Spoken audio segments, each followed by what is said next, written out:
everybody, welcome to the stream. We are back, literally starting exactly where we left off. We had just finished Tower of Zot, which was a nightmare. As always, as you can see, the Tower of Zot is missing. Because we destroyed it. Because we were like, boom, shakalaka. Anyway. The good sir is on, as you can hear. As I am choking on my own spit over here. Right. He is on. He is not with us physically, but he is here with us in Lala spirit. Because he's off doing MSQ like we're about to do. So yeah, let's get it. Tancred. Had enough rest, have you? You never were one for being idle. Right, Varashan bade us come to Megaduta at our earliest convenience. The others will join us there once they have finished tending to the prisoners. Ah, wait, on second thought, you and Nestinian should go on ahead. I need to make a quick detour by the great work. We left Graha in the alchemist's care, you see, but to fetch him before he's crammed into a specimen jar, huh? Just you and me then. The guardsmen at the gate should wave us on through. But will they? They should.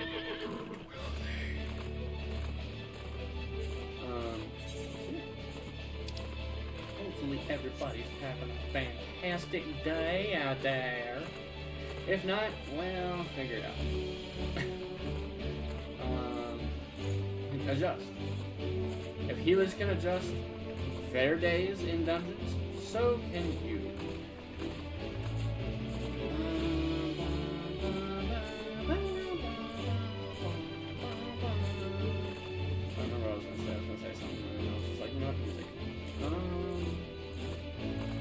I bought blackout curtains today for the game room, and they're a tad bit too short. However, they happen to be just lengthy enough for me to potentially put them in the bedroom, so it all works out.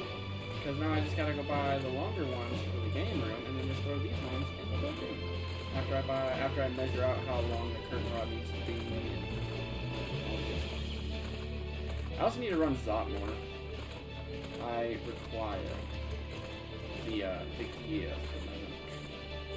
But it's also one of those things where it's like I really don't want to go here.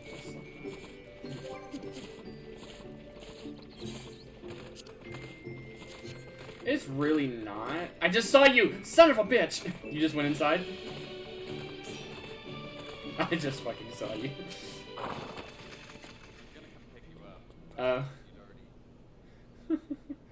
Honored Scions, you are free to enter at your leisure. As I cannot leave my post, I'm afraid you must make your own way. Should you require directions in the city, the sentry stationed at the fountain atop the steps should be glad to assist.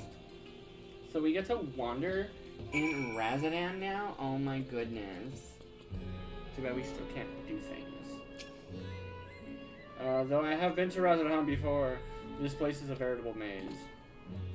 Rather than risk getting lost, we had best ask for directions from the sentry at the fountain. Lead the way and don't expect me to act as your tour guide like certain others. Nestinian is now accompanying you, son of a bitch. Put on me. Dead weight has been added to your stop. Fucking journal, I want duty finder again. Son of a bitch. Why? You told me to queue us.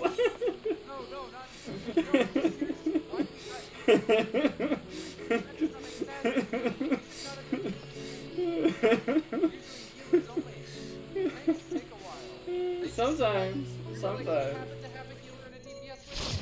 What? Why? Why were we waiting? We happen to have what you need. We've seen this. Let's get it. Oh,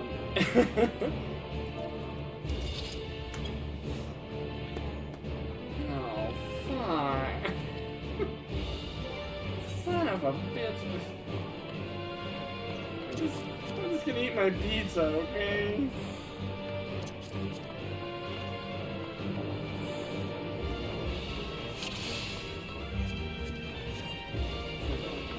Why is he fucking my portrait?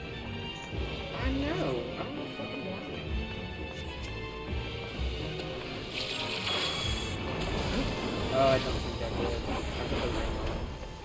with you for the rain.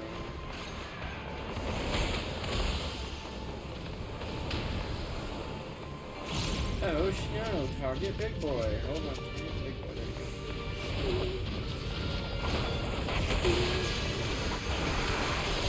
You got bubble. There you go. Primate.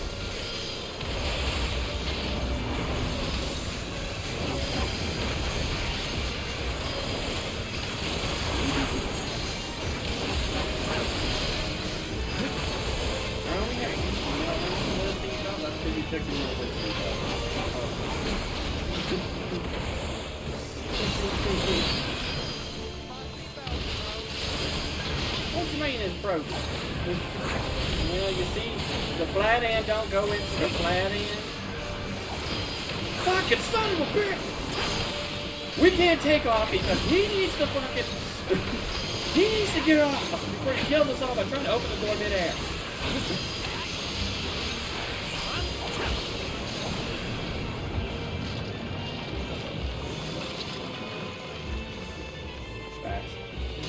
Straight up Jurassic Park.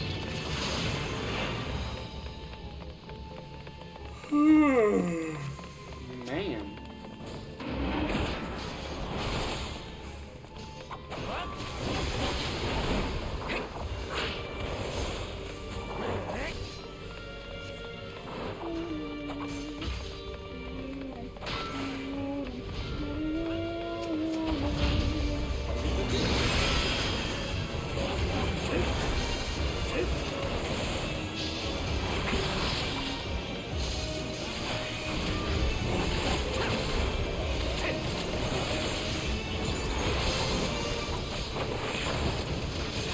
Oh. Was he doing the toggle target thing though? Makes it so much better. Cause like PC, it made sense because PC has cap. I was like, that makes sense. And I thought about it a long time ago. I was like, it has to be a way for us to have. There's a pass key, a key. There's still technically a hotkey. We just have to figure out which one it is. And I never really thought it was a hotkey. And we were like, oh, by the way, you can do it like this. I was like,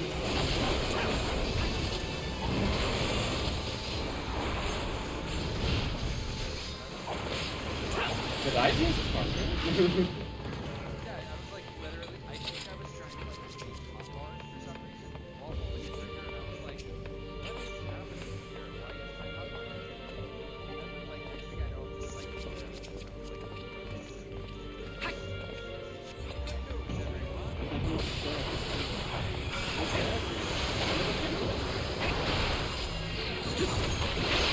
Damn it, fuck.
You didn't see the entire party running?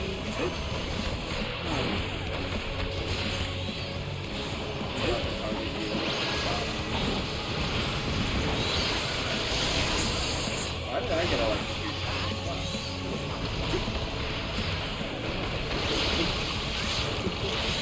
Give it to the fucking person that has fucking... Here's that.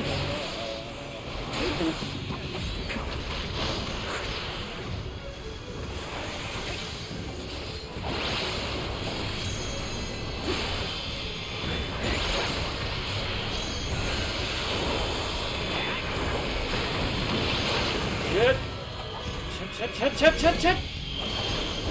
Grenade. Fuck off. Oh no, Summoner, fix it. Summoner, fix it now.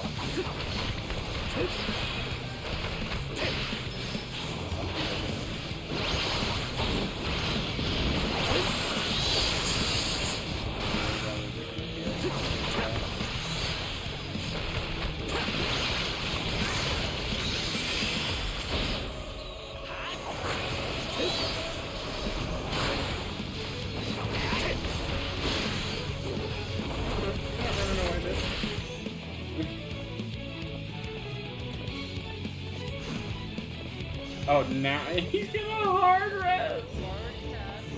Oh no.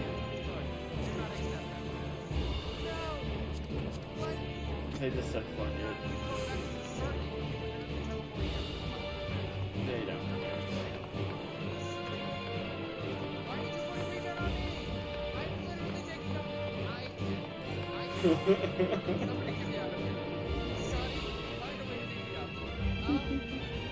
The dungeon mother is dying, everyone. The dungeon mother is dying.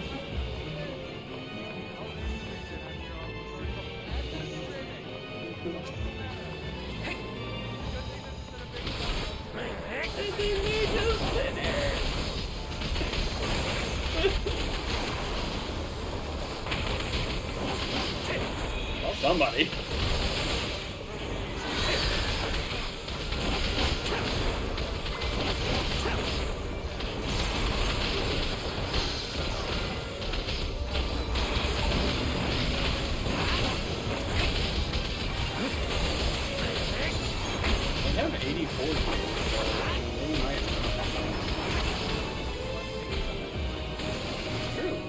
But I don't know if you saw some of the conversations.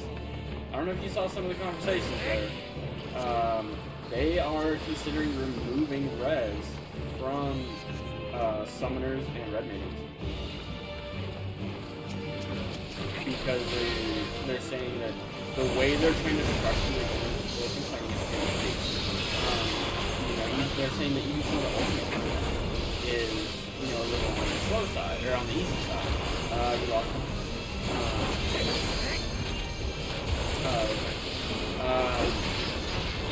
Right. Anyway, so yeah, because of that, they said they are looking into potentially restructuring Red Mage and Summoner along the aspects of their resurrection. The Summoner would still have Physic because of the fact that that's a core skill from Arcanist, but it's because it comes from Arcanist. Resurrection does not come from Arcanist. So... Oh, Resurrection does come from Arcanist. No, it doesn't. Resurrection, they don't get so long. Gauntlets of Striking, fucker!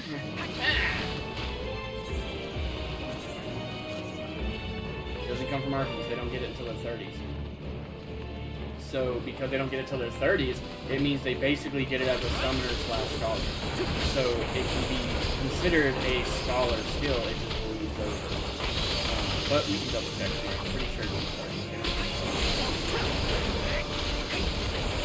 Because you can't even become a scholar until 30. So it makes no sense to have a new skill.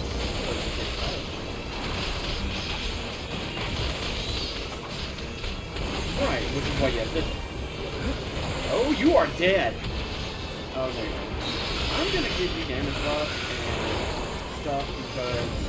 Well, Mantra is active. They have wings, that means it's active.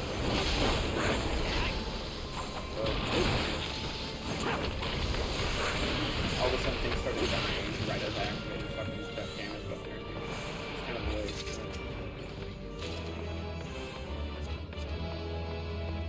Already have the earring.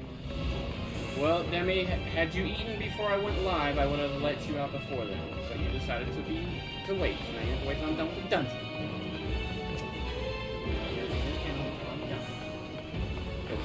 You're up.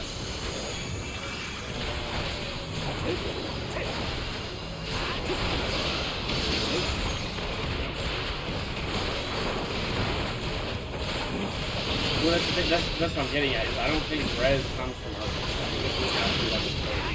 That's what I'm saying. If it's after level 30, it can be justified as a scholar only skill.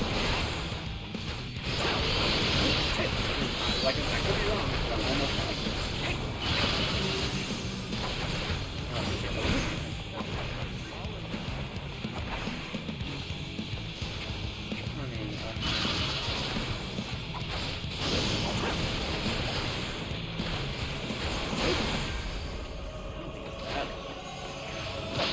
Even if it is early, I don't think it's going to be right.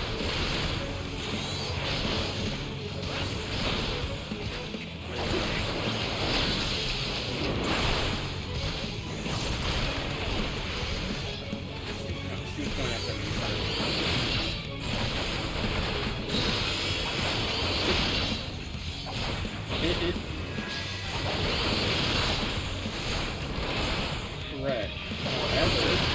However, think about it like this too. If it's a job specific skill, what if they make a role skill? The resurrections as a role skill. So no matter what, you can pull it if you are classed as that role. Therefore, meaning, because if it's classed as a role skill, as long as you have your job studies with it, you can use res.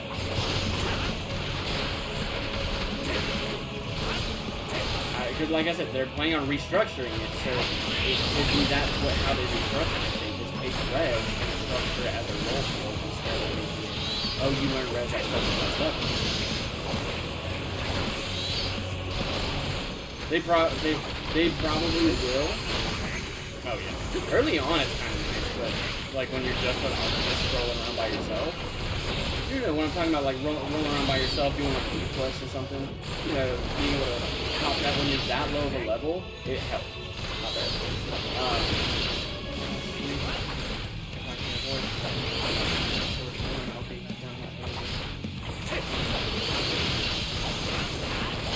Yeah.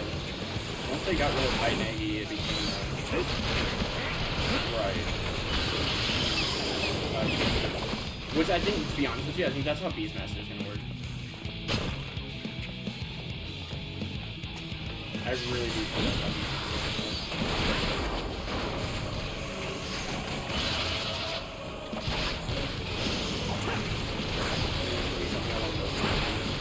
Because look at Blue Mage. Blue Mage, if you ethereal mimicry at 10, okay.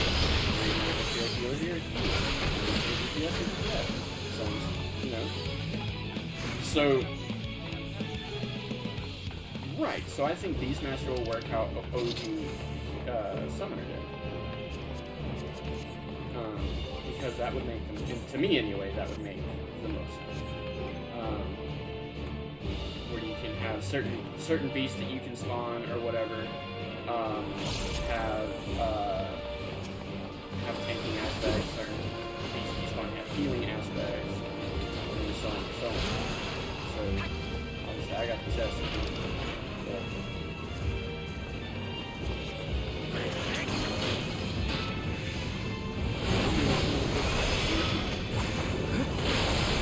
Saving my damage.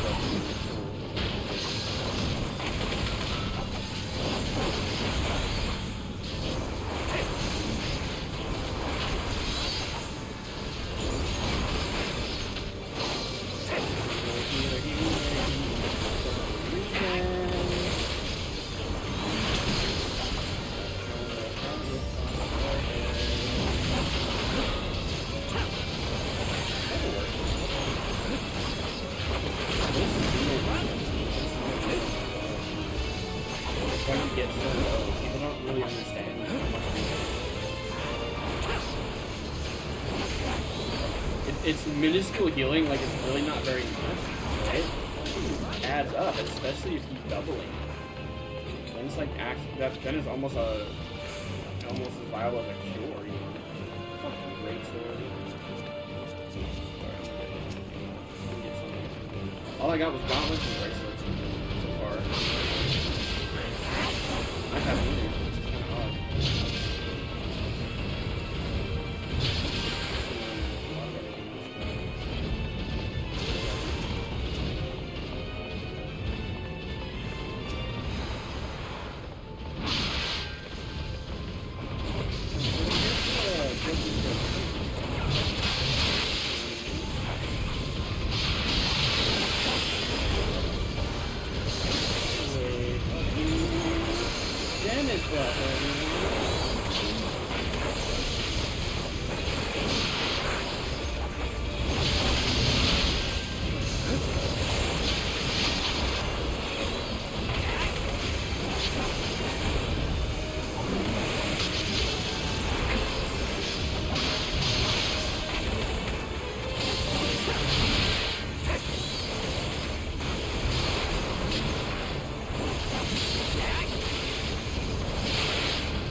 They stood together. They stood together. But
I didn't hear it.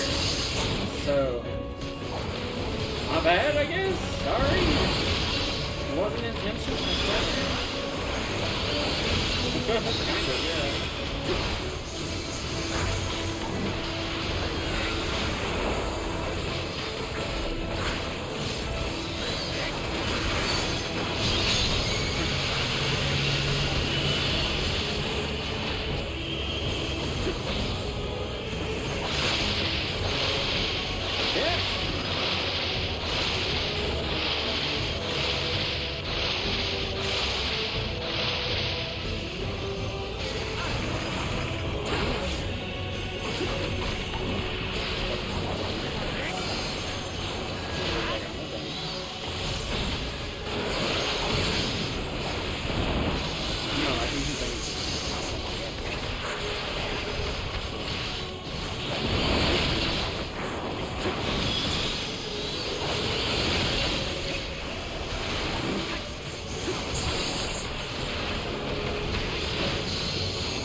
She's dead, but it's too late.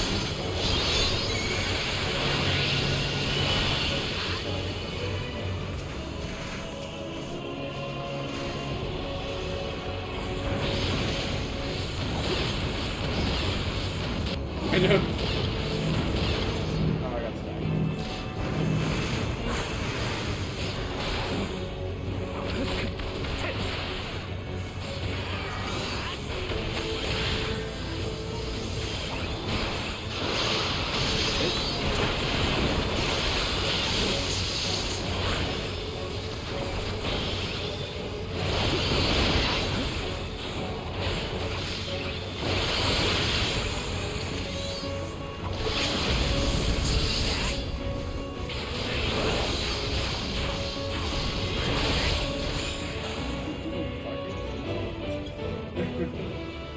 Right there at the end, too, I was just like, oh, this one's almost in. Cool. Garbage. What's in the chest? Satan's stuff. Scarlet's outward casting roll. Clear knowledge. White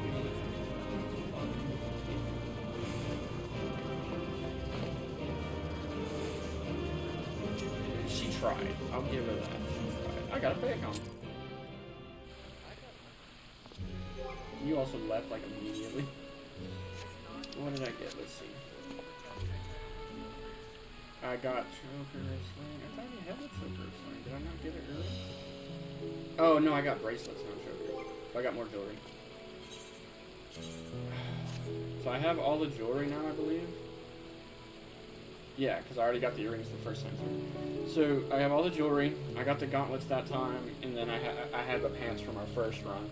So I'm missing chest, head, boots, and weapon. But BRBs, guys, I gotta let my dog out the kennel because she's wild. So I'll be on 2 beats.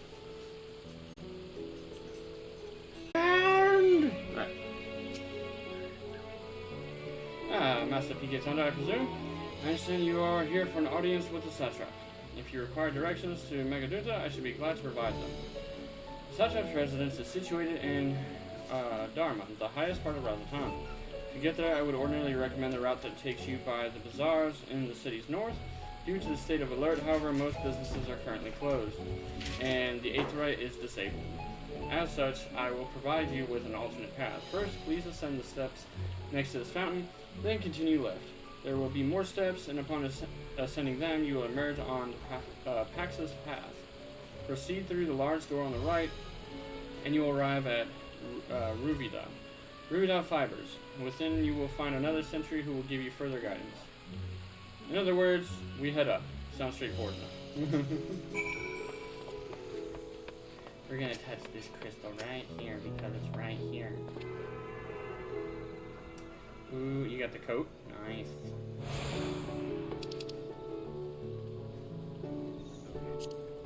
Does it? It looks kind of bulky on me too, though. Kind of floofy. Chill out!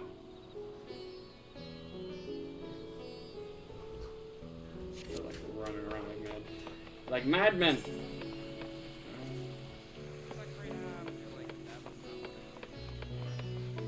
No. Pretty much.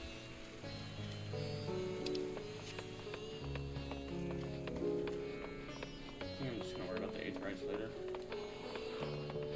I haven't done hardly any of the 8th occurrence. Why bother with the 8th rights? But watchful radiance. Heading to Megadunta, are you?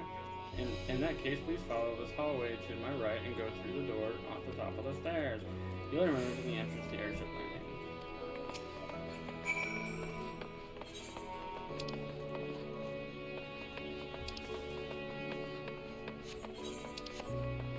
Y'all chill.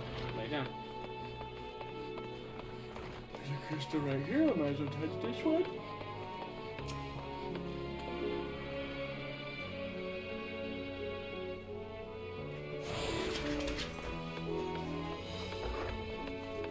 Hang on a second.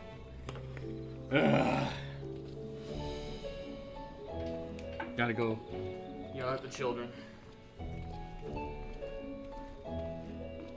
Yeah, look what you've done to the bed.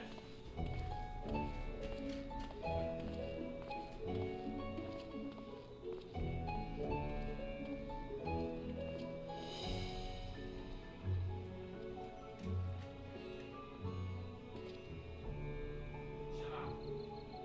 Make the bed every time you come in here.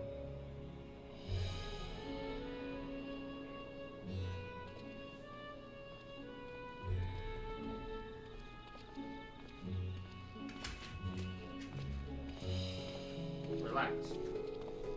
Alright. Chill out. Literally the entire bedspread was on the floor.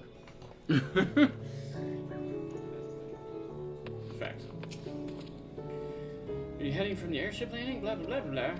He's like, this is how you get to this area. Like, obviously we just keep going up, right? Yeah? Okay, cool.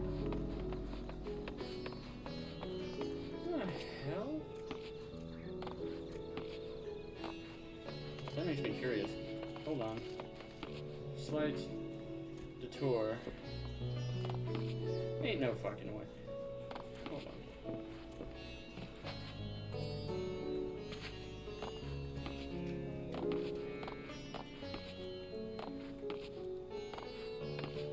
Bro, really? There we go. Stinian, you fucked this up for me. We're gonna have a problem, my guy. I don't think that's how you do it. Yeah, kind of. Well, no, you can't, but it's just like him being there kind of fucks with me. Oh, shit,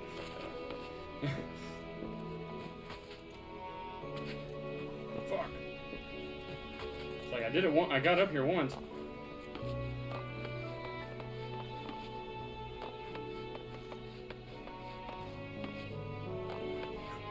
It's one of these.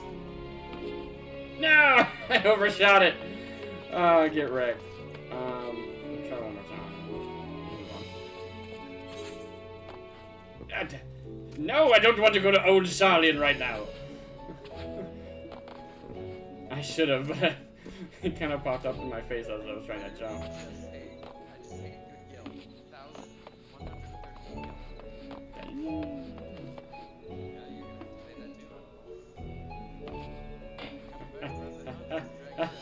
Anyway, remote.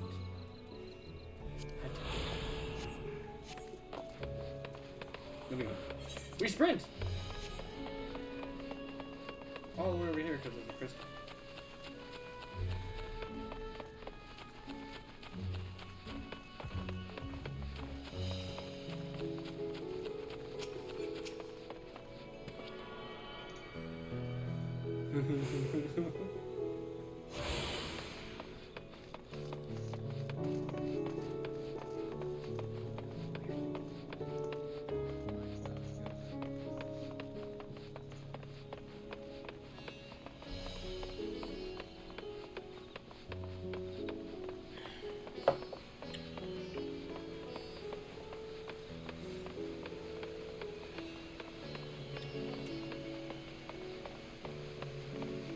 Chilling out now. Your dad had to scold you. I understand.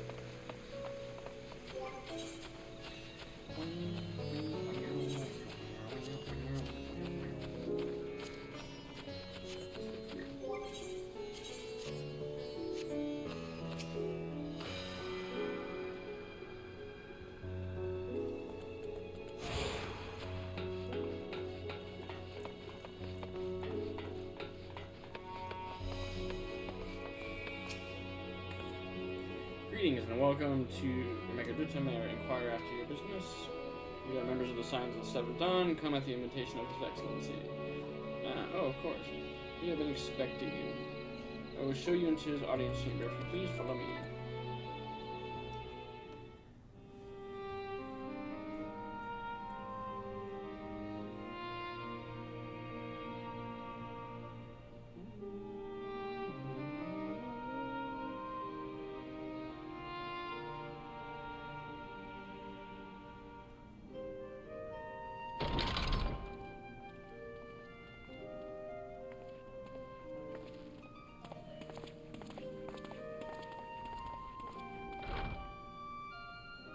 Are we the last to arrive?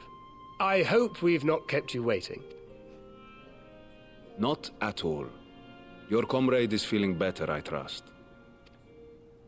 Much better, thank you. Harness remedies are certainly potent, in more ways than one. One becomes accustomed to the taste, although I hope you never have cause to do so. Pray, take your ease.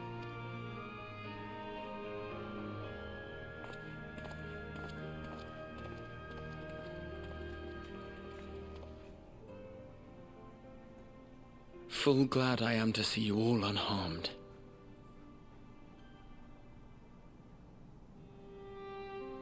Valiant scions, for your heroism, you have my boundless gratitude. You cast down that dire tower and set free its hapless captives. You cleanse their souls of its corrupting influence. No words of thanks will suffice. In place of platitudes, I offer a bounty of warding scales. Pray accept your due reward, along with the goodwill of Radzathan. Alchemists throughout the land were put to work in the forging of your talismans. The finished ones have been collected, and now await you at the High Crucible of Alchemia. Present this letter when you are ready to take them into your possession.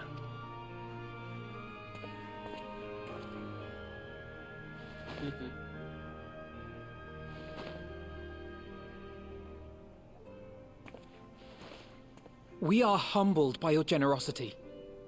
Know that the inventive wisdom of Radzathan will be vital in restoring serenity to our star.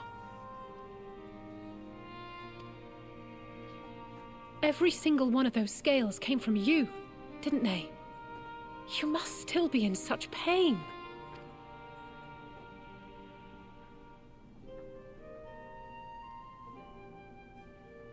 'Tis of no moment. A mere annoyance compared to the dreadful suffering inflicted upon this land and its people.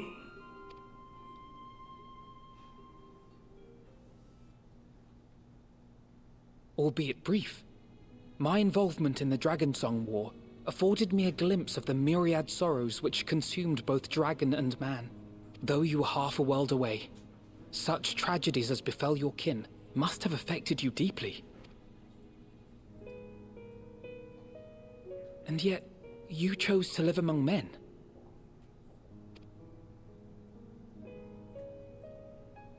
In the age when that conflict first bloomed, my choice had already been made. In some distant place, man slew dragon, and dragon slaughtered man. Yet no hate could I muster for those smiling faces which did look to me for guidance. Not even my brother's righteous rage could rally me to his cause. I huddled here, secret and still, hoping against hope that which I had built would remain untouched by the chaos and carnage.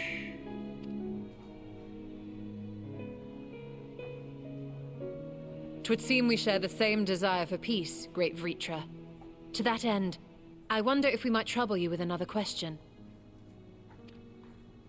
The Telophoroi are intent on recreating the final days, an apocalyptic event which we know to predate the sundering of the star. As the longest lived among us, know you aught of this terrible cataclysm? Demi. Nay.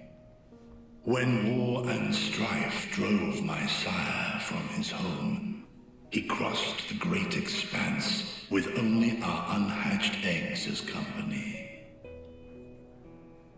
He alighted upon a shattered source, its 13 reflections long since scattered beyond the rift. Of events preceding his arrival, he knoweth naught, save that which Hydralin hath deigned to disclose. I see. So again, 'tis the inscrutable Hydralin to whom you must look for answers.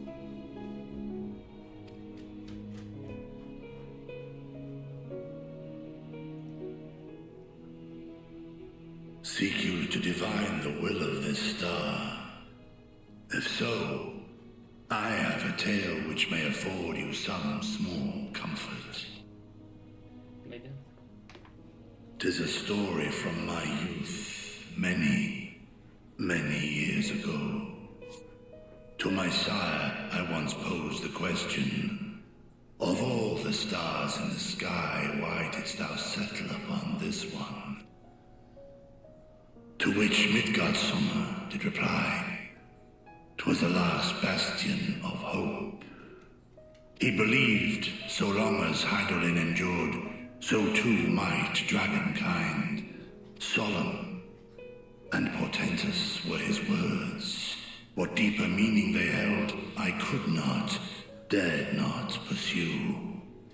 'Tis a stone I've left unturned ever since. Yet take you solace in the knowledge that whatsoever Hydralin does strive towards, 'tis an ideal which hath earned my sire's conviction.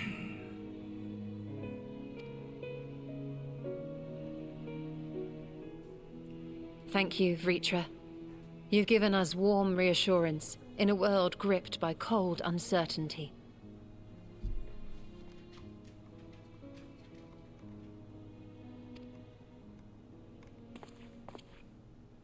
While I'm sure we all have a great many questions, I think it's time we collect the talismans and be on our way. Our fight against the Telophoroi is far from finished.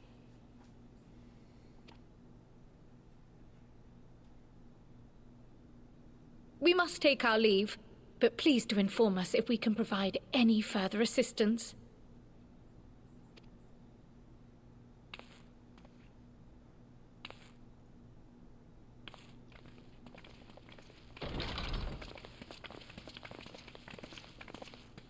Prithee, a moment.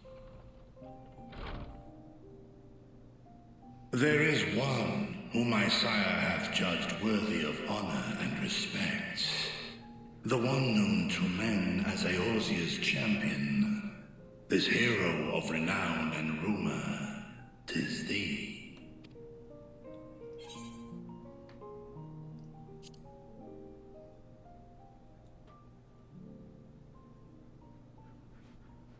I knew it to be so. From man and dragon alike have I learned of thine exploits. 'Twas a revelation most pleasing that thou, a child of man, had gained Midgardsormr's trust. But alongside mine elation runneth a rivulet of dread. For upon thy life's reel wind too many threads of fate, power, weal enmeshed with woe. Amidst this tangled knot thou shalt know no rest. 'Tis an endless confluence of forces, a struggle without surcease. More terrible still is the attrition wrought upon thy companions, as they are swept up in the storm of thine existence.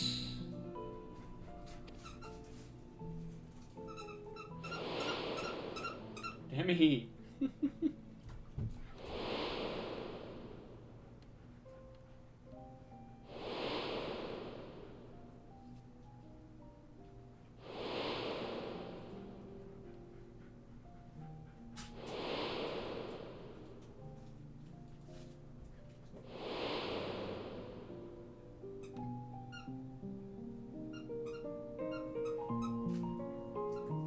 Take heart and protect them well. They will be your strength and your salvation. The hope thou wilt need come the end. Even cowering behind my curtain, I know the suffering of the powerful. I have watched my siblings driven mad by loss. Thus do I exhort thee to spare no effort to keep thy loved ones safe.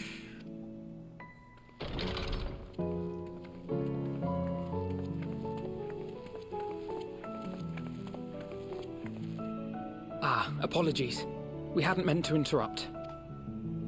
It's just that we do have a history of suddenly collapsing, and when you didn't follow us out... 'Tis I who must apologize. I have detained your champion overlong with idle chatter. Go. At war's end, I pray I welcome thee back into my hall, where together with thy joyful comrades, you may toast your triumph.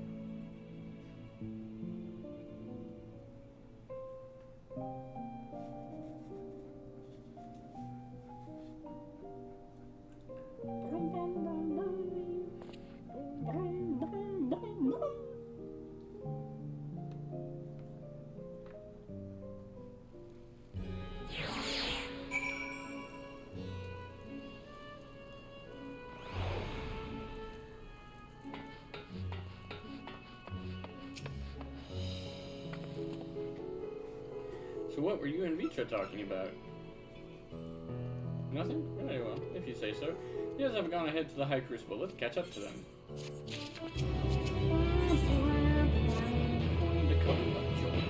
The attendant was kind enough to give me directions to the High Crucible. First, let us return to the mulberry orchard.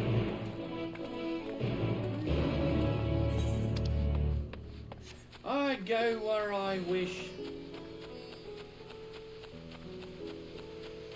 Like a sneeze away from 88.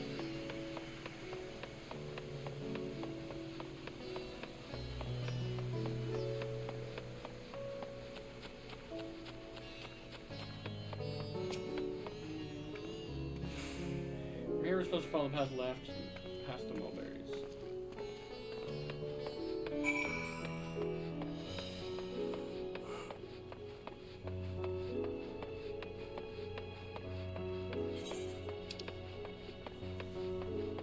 That one, that one, that one.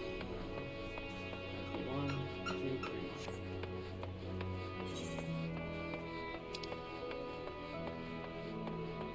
Nope, we're going this way. This way is a dead-end path that has a damn agent current. So I'm gonna go get this one now, so that later on, if I have to go over here, I can just Leave his feet alone. Leave his feet alone. You know he doesn't like it. It's like having children. She just doesn't want to leave people alone. And then the older sibling's like, I'm gonna mess you up. No, you won't. I'm the baby. If you mess me up, Mom's gonna get you.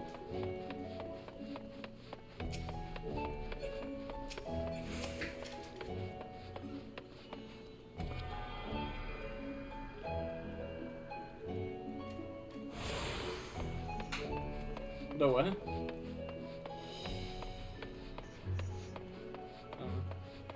Is it a part I'm thinking over? You gotta play as other people?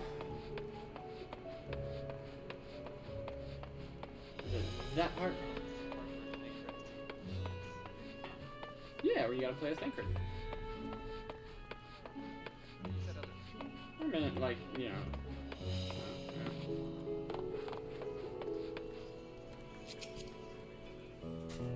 Secret Agent Thancred. Secret Agent Thancred. Shit. Really? Fuck. I done made a mistake. I have done made a mistake. Came down onto this ledge here. I came onto this ledge to get this sightseeing log, and I can't go back. Shit. It's okay. Hey, everybody. Hey, everybody. I'm gonna go back up here now.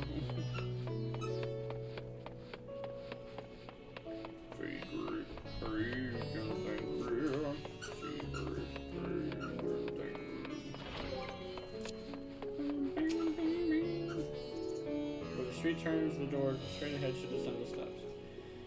I thought the staring was confusing. Facts. But Thancred's not that hard to play as. Once you know how to play as a gunbreaker, you know what you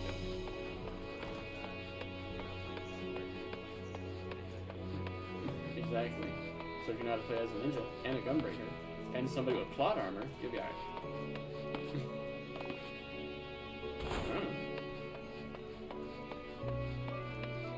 I was wondering why you left the party too at first. I was like, oh, no, I was like, oh yeah. And here's the entire plaza. So far, so good. There isn't much further to go. From here, we just need to cross the other side of the hall and pass through the larger two doorways the high crucible lies beyond. I suspect the others have already collected rewarding skills. Come, let us join them. So for those who are not aware, this here is Razatan. Razatan is home to a couple of things. Thing one that it is home to, this is the endgame hub. I think I mentioned that before. It's just like Yulmore. This is where you get all your endgame equipment. This is all you get all your endgame story stuff from, for the most part. You go to Charlene, I think, a few times for endgame stuff, but it's really here. This is really where everything is.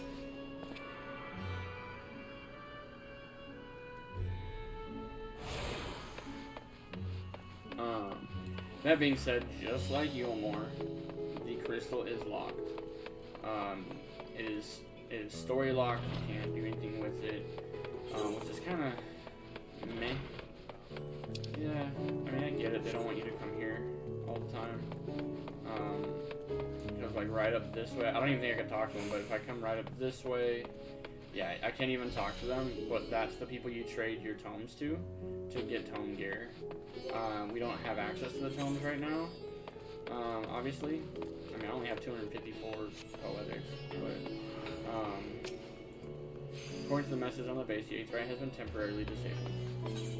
See, so not a whole lot to do with that. The second thing that Razatan is home to, besides your in-game content, is your role quests. So in Yulmore it started, or not in Yulmore, I'm sorry, in Shadowbringers it started. Monkey Lion. Oh, this person. There's a little guy. Oh, he made a little heart. Let's hit him.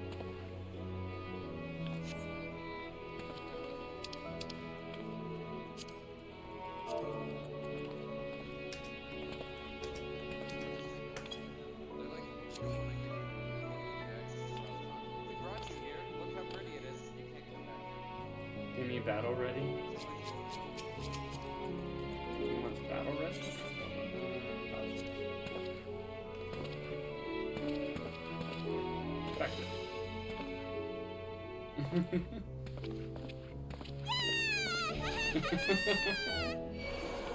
And then he gave me a Benny. That was funny. He cheered me on after I did my battle ready, which does a backflip and stuff. And then after that, he just fucking gives me a Benny.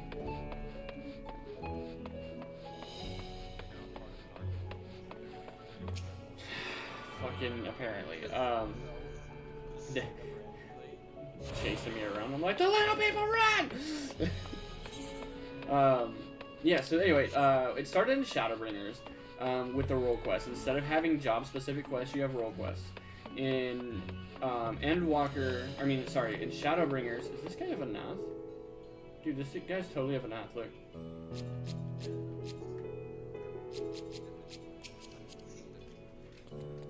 I didn't know you could actually get the Nath on. Nath head. Vast thorax. Oh yeah, I looked. All the plushies and cups are gone. The shirt's not going to be too far behind, to be honest. And I only have 1,000 points though, and the shirt costs 6. So it's one of those things where it's like I got to make a decision. Do I want this shirt bad enough? Before we talk to them, I'm gonna run all the way downstairs. Limited stock event items. Are these out here around? Yeah, the figurines are gone too, but I mean the figurines you could get on Amazon. That's where I got them. I have them somewhere in a box somewhere.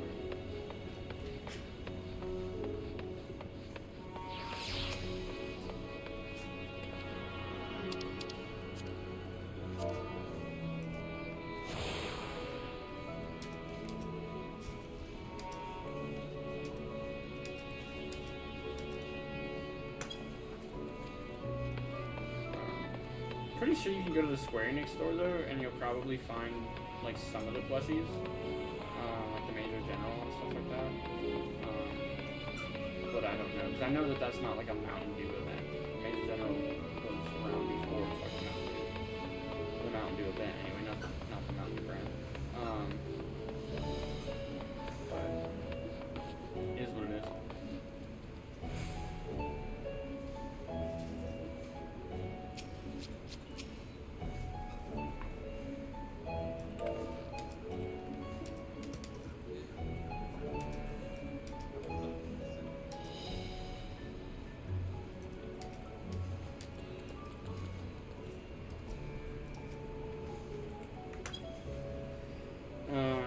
I've had one Mountain Dew in my life, and it was last year, not for me.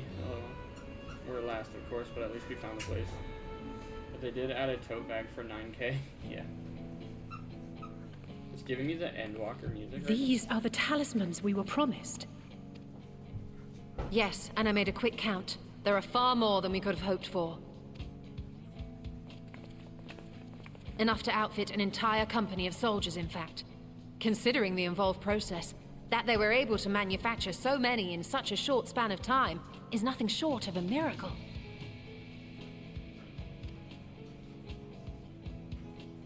Once we have distributed them to our allies in Eorzea and the Far East, we'll have a fighting chance to bring down the other spires, just as we did with the Tower of Zot.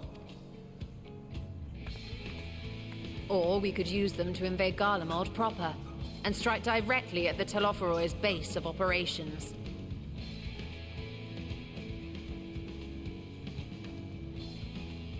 Of course, we would need to consult with various Alliance leaders before such a drastic measure could even be contemplated. To which end, I could set out forthwith and present the idea to each of our allies in person. Pray allow me to undertake some few of those journeys. I find myself restless and in need of purposeful duties. I can head eastward. Bosnia and Dalmasca are just a short hop from here. And Doma's shinobi network should come in handy for passing on the word. We shall share the burden then. Meanwhile, I think it best that you and the others take the talismans back to the Baldessian Annex. We must keep them safe and secure until we've decided upon a course of action. Please, I must speak with you. Madonna.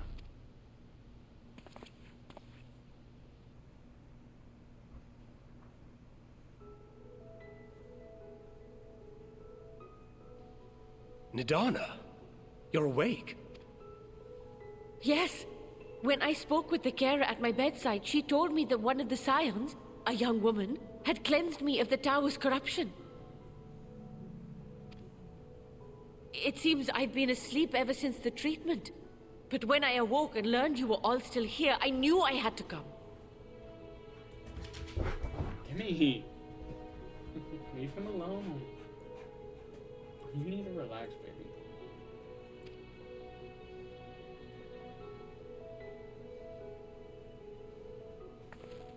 As you said, Nidana was captured only recently. Such a brief exposure is swiftly cured, so I tended to her before we gathered at Megaduta. And I am truly grateful that you did. I cannot thank you enough. All of you, for everything you've done. Destroying the tower, rescuing our people. You've saved Thavnair from an awful fate.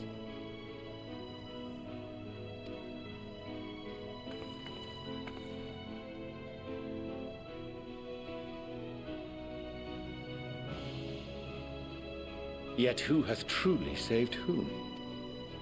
Due in no small part to thine inspirational courage, the alchemists were successful in reproducing warding scales of proven efficacy. Replications of thy work now stand ready to travel across the seas, unto the hands of those who might wield them against this rising evil. The talisman? Is this true?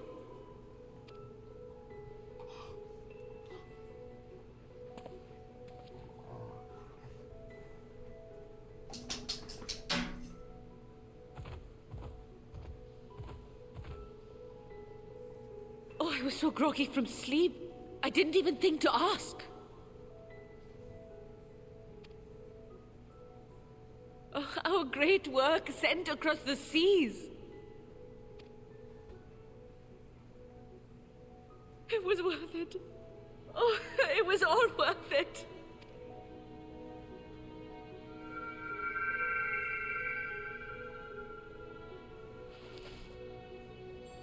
My flower turned yellow. Look at that! Its color is completely changed.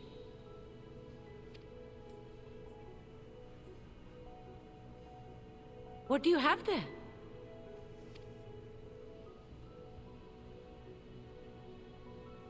How unusual. I wonder if the effect is a reaction to Akasha. I'm afraid I'm not familiar with that term. Akasha? It is one of the unseen energies defined by Harnish alchemical theory. Though a gross oversimplification, some describe it as an essence influenced by feelings. You imply that it is distinct from ether? As foreign scholars often conflate the two, but we see them as separate concepts. Ether is an energy which permeates the land. It exists within animals, objects, even the air we breathe, affecting all through which it flows. Please. Akasha, on the other hand, exists in a domain beyond our reach. A gift bestowed from on high, or torn from the heavens in some traditions. Akasha can neither be created nor destroyed. It is beyond our power to purposefully alter or manipulate. The only thing observed to influence it is an abundance of, I want to say, spiritual emotion. As a veteran of the battlefield, surely you've experienced moments of desperation or exaltation when you've transcended the usual limits of your capabilities. That is a manifestation of Akasha, the invisible essence harnessed by heart, mind, and unyielding spirit. I really must hear more about this theory. Our disciplines are based entirely upon the idea that ether is the fundamental form of all energy. I'm glad my haphazard explanation has piqued your interest. But even for us, Akasha is a somewhat abstract field of study. A lack of practical application lends itself poorly to formalized research. Which is why my analysis of your flower can amount to little more than idle speculation. I am sorry. Nonsense. You have nothing to be sorry for. Your insight is much appreciated.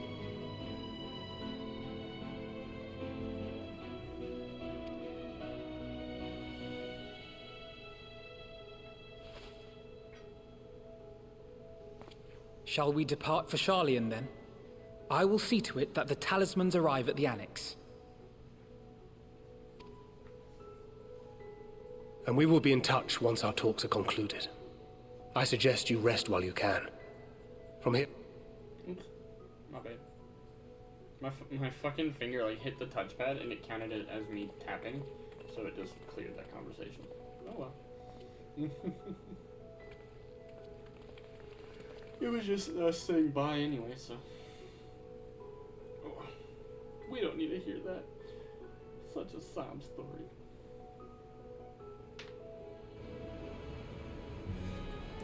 Where do I go now? Oh yeah, to Sharlayan, the teleport that I accidentally avoided.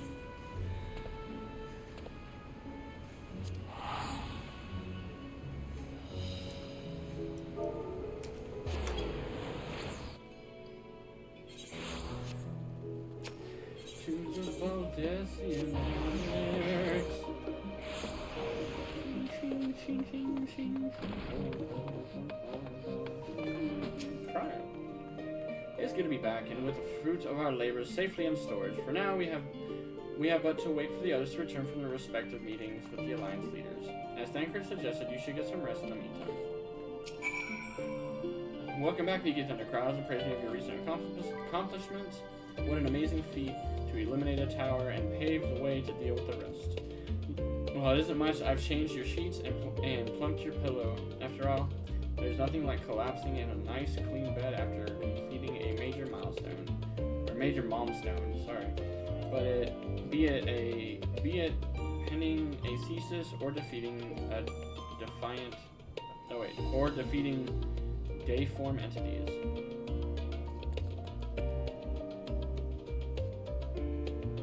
So, would you like to take a look at your new improved logic map? Sure.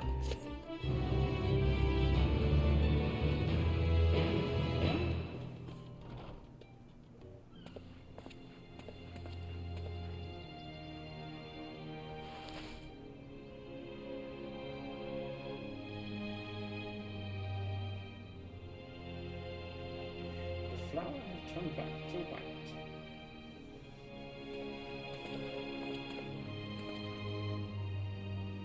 Take heart and protect them well.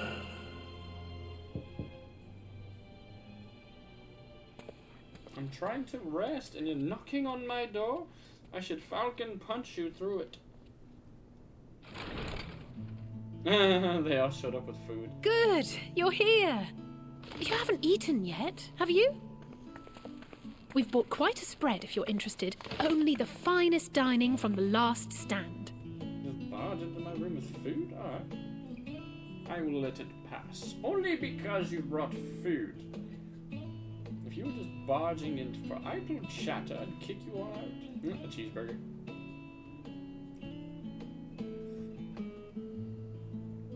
Looks like a really good cheeseburger, too. Raha's always eating food, too.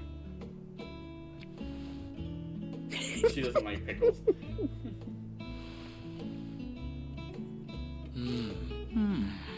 It's like falling apart.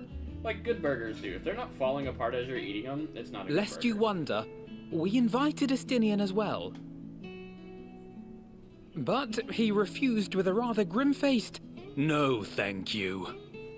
I suspect Charlian cuisine is not to his liking.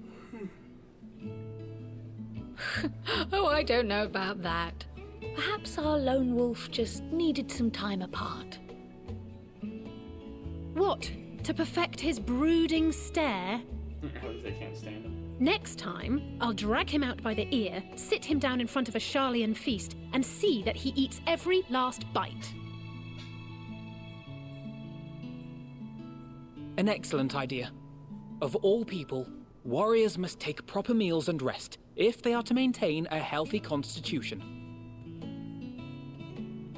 Poor Estinian, beset on all sides. I'm not eating. I'm just drinking my tea. Groth is over there like, this burger. Oh, no. Speaking of one's physical condition, Mistress Cryle, I hear you recently played literal host to Heidelin herself. And what an experience that was. Tiring, yes, but no lasting harm done. If anything, I should have liked to speak with her longer. I've not felt a hint of her presence since. Heidelin instructed you to carry that flower, yes?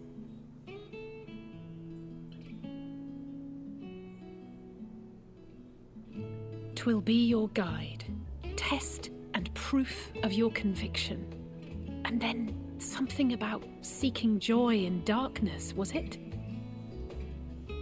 Come to think of it, isn't that what happened with Nidana back in Radzat Han?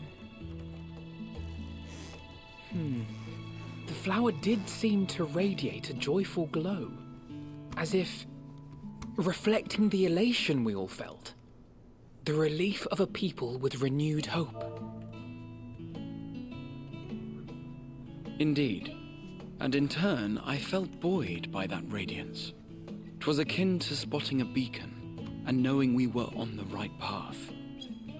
I know we've not yet triumphed over the Telophoroi, or learned the full breadth of the Forum's plans. But even within the midst of our struggles, we find small moments of joy to sustain us.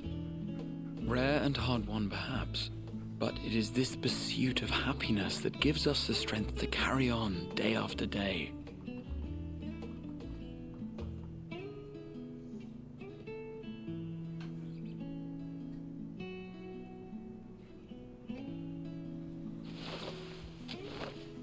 Hey, that's mine. To the swift the spoils. Though I recall that levitation spell of yours was quick enough. Only barely. And even at my best, I'm still too slow to wield it effectively in battle. Mayhap I simply require more practice with this new magic. You unearthed it from the depths of Numenon, I presume? Aye, and from a veritable mountain of arcane tomes at that. 'Twas necessary to facilitate my solitary explorations. Or, to put it simply, you used it to sneak around the Forbidden Archives. Yes, well, after a fashion.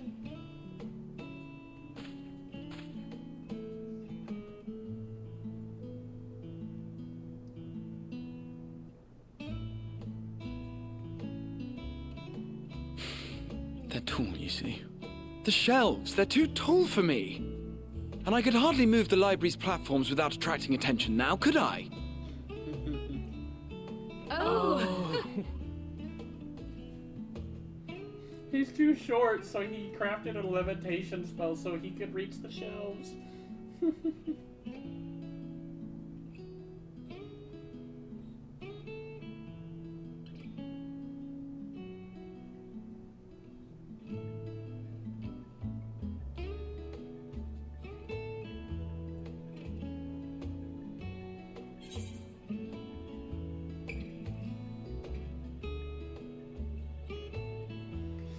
You do know these are my quarters.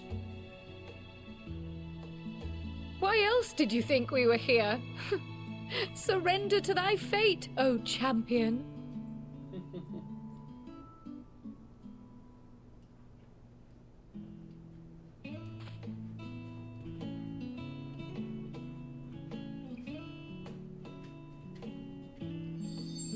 The flower's green and no one noticed.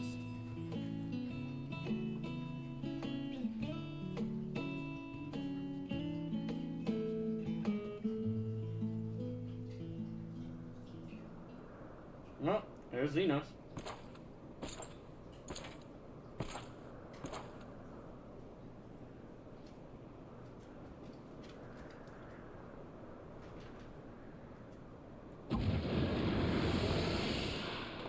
Ah! Enjoying the bracing cold, I see. Do you not own a warm coat or a cloak? Something in fur? Or fashioned from the skins of your enemies? Or... well, never mind that. I come to you once more as the bearer of bad news. Our tower in Thavnir has been toppled, and I need not tell you by whom. Given how many we have at our disposal, the loss of a single spire is hardly fatal to our plans. It does, however, slow the rate at which we siphon the ether. If they continue to preoccupy themselves with the towers, then all will be well. But should our foe prove bold enough to strike at us here, then the timing becomes questionable. Our foe is bold enough. Of that, I can assure you.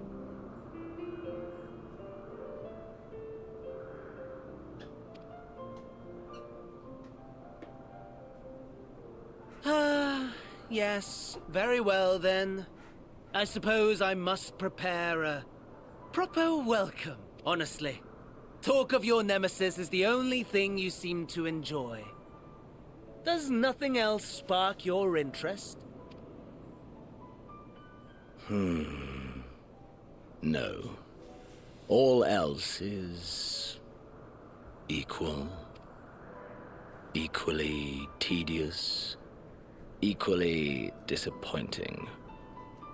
The world is a tepid bog into which we sink, too weak to thrash as the mud clings to our eyes and fills our throats till we blissfully choke.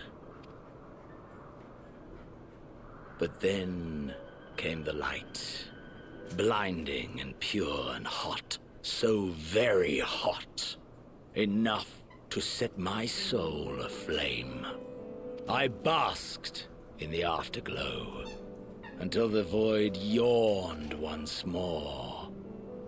And then I knew the muck would never claim me again. There was naught for me ahead, so I drew the curtain on all that had come before. Burn, burn, let the whole star burn. I will have my contest. I will reclaim my moment.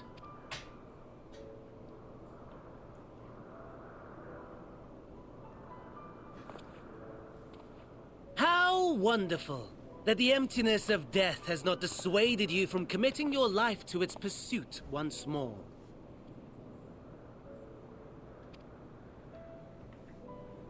I don't know whether to envy you or pity you. You question my disinterest, but what of yours? Despite your noisome antics, I sense you take little pleasure in this endeavor. Mercy, my lord. Such pointed barbs from one who barely acknowledges my existence. Nevertheless, you are mistaken. For I do find this part somewhat enjoyable. You see, when I was mortal, I would always have the same dream. Hey. It was a fragmented thing, disjointed. All the faces incomplete. The setting, too, was unknown to me. So I thought it simply a fantasy of my sleeping mind. Until one day, I realized it was showing me the truth. Much as your dream of the final days enlightened you.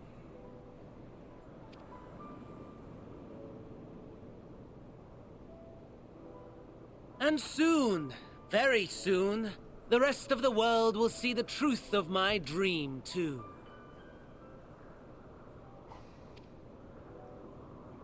Yes, I think that is something we can both enjoy.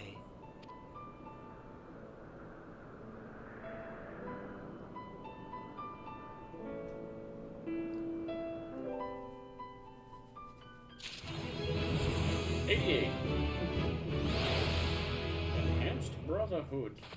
What does Enhanced Brotherhood do? Guarantees the chakra open when you are under the effect of meditative brotherhood and execute a weapon skill or cast a spell. I cast a spell on you. At level 520. I'm 530, so yeah. Oh, there you are. Feeling refreshed, I hope. I was about to make my way to the studio. As it happens, I wanted to speak with the Scholarch Monteshane and thank him for coming to our rescue in the rostrum. As it turns out, he'd come here to see us following the hearing, only to find that we'd already departed for Thavnir. Knowing him, he was probably hoping to chew the cud with his former students. Since we're still waiting for Ishtal and the others, I thought now is the perfect time to pay him a visit. Come, care to join me? Then it's settled. The twins will be coming too, assuming Alphinaud can tear himself away from his new toys. I'll let you rally the troops while I go on ahead to the phenomenon. Considering my recent impropriety, perhaps I should have always shown my face around the studium for a time. That might be for the best. If the others should return, tell them we will not be long. I guess I'll repair my shit.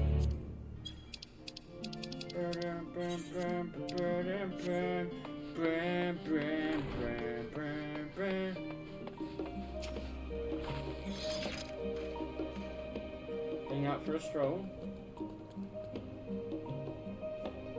The Scholarch himself was here. In that case, what are we waiting for? I too am eager to see him, though I somewhat dread the thought of visiting the studio. I dare say our notoriety precedes us. Alphinaud, of all the people worrying over his reputation at our alma mater, no less, will wonders never cease. You'll understand soon enough. Off we go.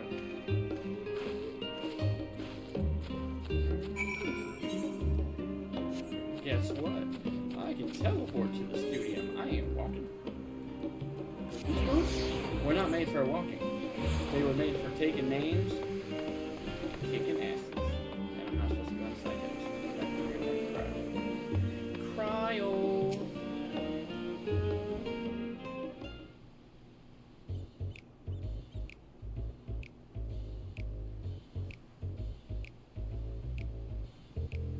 Here it is, phenomenon. While I expect you made note of it before, you can hardly miss it. This is the first time you've been here on official business.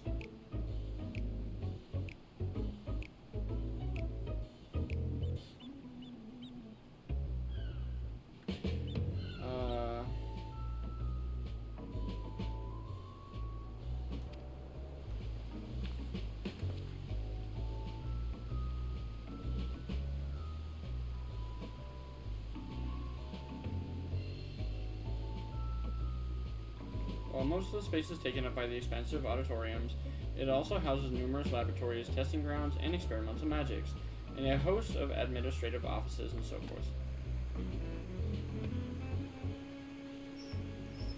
At the center of what would later become the studio, it was established to promote the study of aetherological phenomena, hence the name.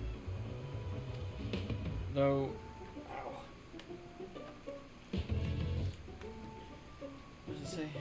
with aether being a fundamental aspect of nature, its scope expanded to include very conceivable facet of life, and even in the universe itself.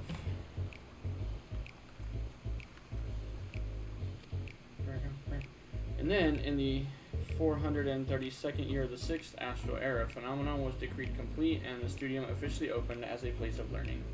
With a long and storied history, it is without question the world's leading authority in aetherology, the arcane, the occult, astromancy, and countless other fields, standing proud as Charlene's foremost educational institute. They're like, you're a broken record. You always did enjoy giving the grand tour to new students. Indeed. I've long since lost track of how many times he has recited the same foppish speech. Such is the undying love for his old stomping ground. He was in top form back then, youngest to enter the studium, graduated with highest honors in magical arts and aetherology, undisputed champion of the debating chamber. Hold on, you both joined the studium at the same age, yes? And from where I stand, you're equally prestigious scholars. Nice of you to say, but Alphinaud actually entered half a year before me. Nor did I do well enough to graduate with honors, and I am certainly not the studium's most notorious master debater. In all respects, have I ever been in his shadow? If nothing else, I just remembered that this was where the legend of Alphinaud Leveilleur began.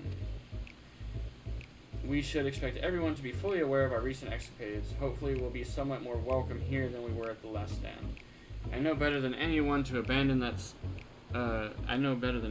the aberration of the student body has for Alphinaud, and with a bit of luck, it might work to our advantage.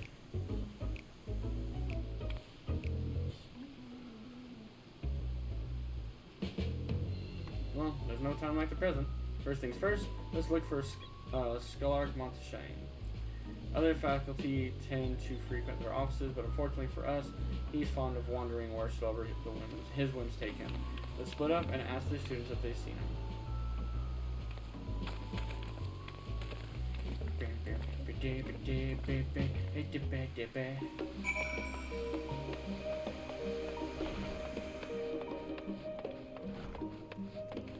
Excitable students.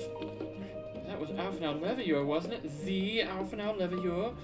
And he's with his sister and Master Baldessian's granddaughter.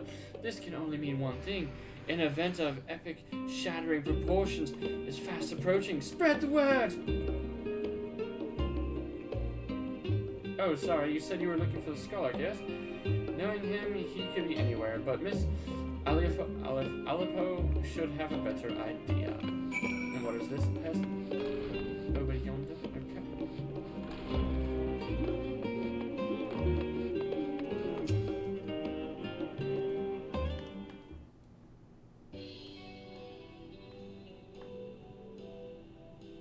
Are you lost? Wander in off the street, perhaps? Wait, don't tell me. You're a trainee gleaner fresh off the guild ship, I'm right, aren't I?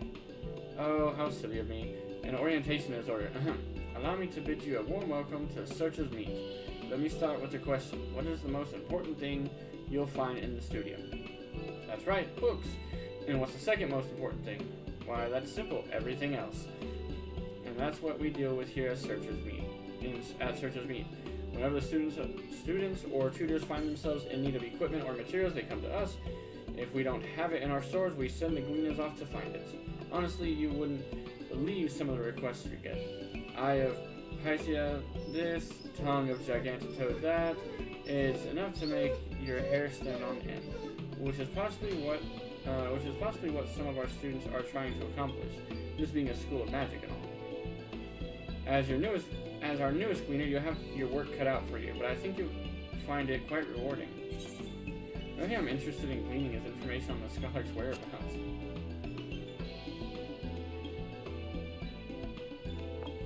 I beg your pardon? You're not a gleaner? Then this was all an elaborate ruse? No, wait, come to think of it, you never actually claimed to be one in the first place. My mistake. He was here, but he's not. Now he's not. I did speak with him shortly before you arrived, though. He said he was on his way to Maker's Meet. Go back the way you came in, and you'll see it on the opposite side of the entrance. It's a laboratory of sorts, home to many rare and expensive curios, not to mention alarmingly frequent accidents. If you lose your way, just follow the blood-curdling screams. Ha! In the time it's taken me to tell you all this, the Scholar has probably already left. Best of luck finding him. I have a feeling you'll need it. Jenny, puppies and other people's dogs are allowed want to go for walkies. Okay, they can go for walkies.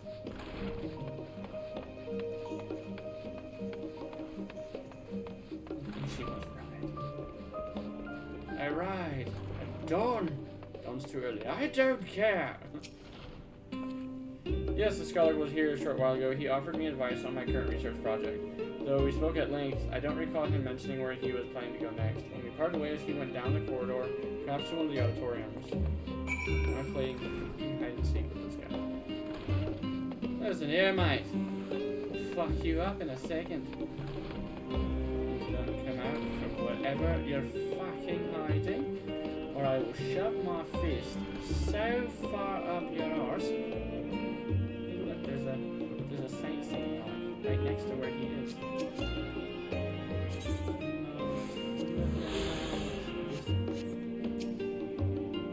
Cutscene. Ah, I remember you. Voiceover. I pray we have not caught you at an inopportune moment. We wanted to offer our thanks for your kind words in the forum.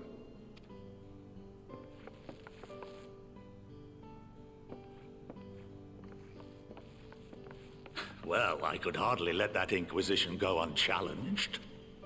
I've always believed that curiosity should be nurtured, not stifled. Thankfully, a majority of my colleagues agreed. A slender majority, aye, but a majority nonetheless. Had the vote not gone our way, we would be having a very different conversation, if any at all. Though I'd like to think you would have not given up on our cause. I'm told you paid a visit to the Annex afterwards. Yes, that's right. I was hoping to speak with the grandchildren of my dearly departed friends Galef and Louisoix in a less dour setting. But it seems I just missed you.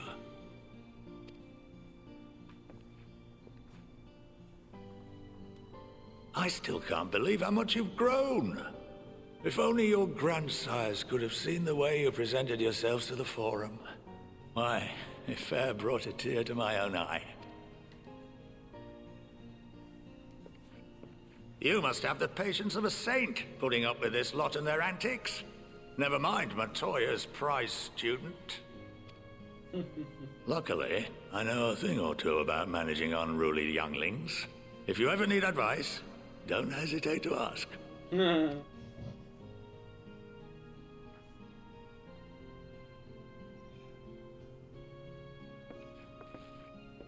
If I may, there is a rather more pressing matter we wish to discuss. What can you tell us of this duty that the Forum must fulfill? Nothing, I'm afraid. Like all humble servants of the Forum, I am sworn to secrecy. Or rather, I couldn't tell you if I tried. Our duty is of the gravest importance. Furthermore, if the particulars were made public, it would incite widespread panic.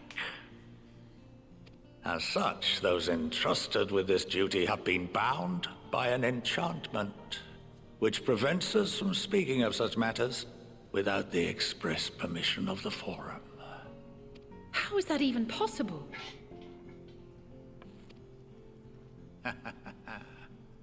It's been some time since I last gave a lecture. Please, take a seat.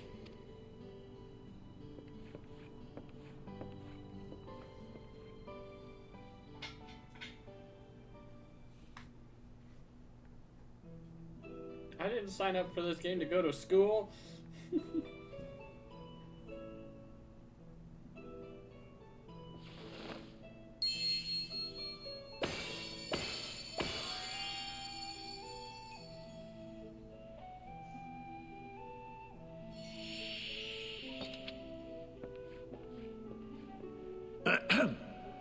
We shall begin by reviewing the fundamentals of etherology.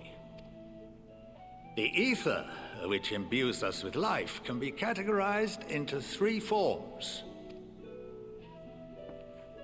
Two are of the incorporeal sort, the soul, and the memory. Can anyone tell me the third? The third?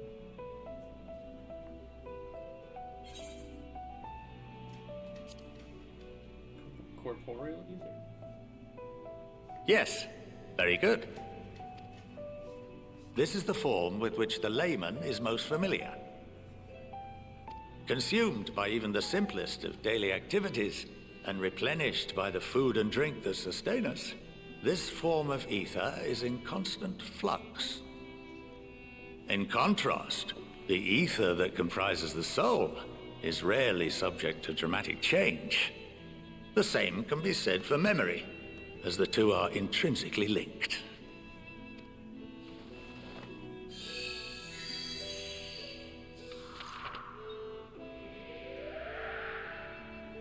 Picture the soul as paper, and memories as words written upon it.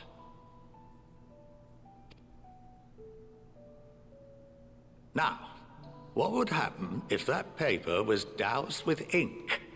The same type of ether as comprises the memories.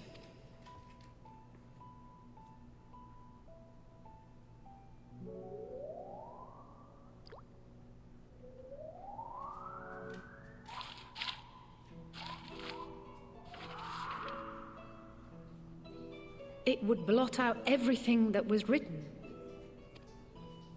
Precisely. We would be unable to recall the memories, and any activities that depend upon them would be hindered as well. In fact, this exact phenomenon was observed on a vast scale not so long ago. And what might that have been?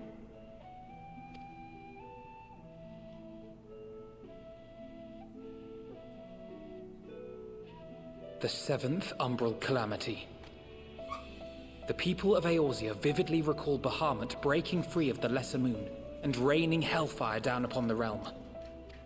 But no one could seem to remember the events that followed immediately afterwards. Indeed. To this day, we have yet to determine whether it was an unintended consequence or a deliberate act.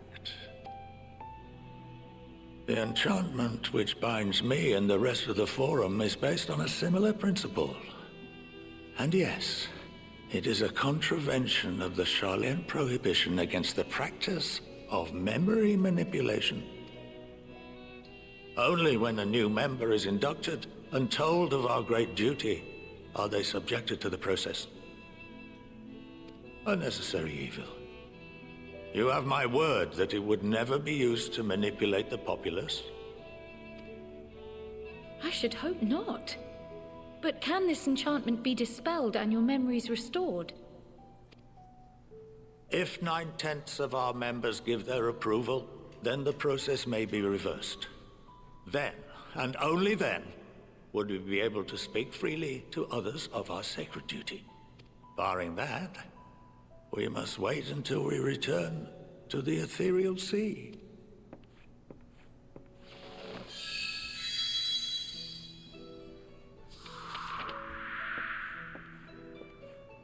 For there we will be purified, the blots upon our souls.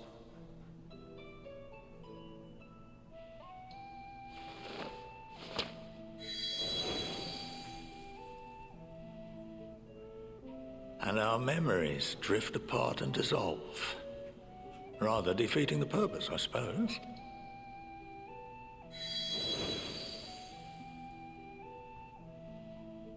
But there are those memories that are indelibly etched upon our souls, some believe.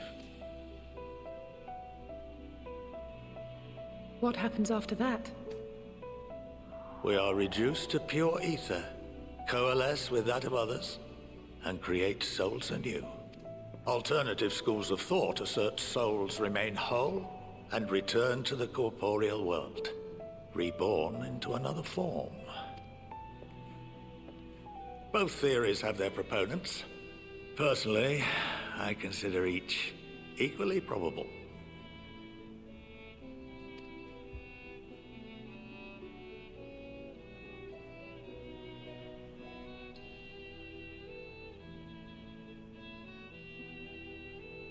Well, I think that's enough education for today, now that I've given you some food for thought. Or rather, an entire banquet.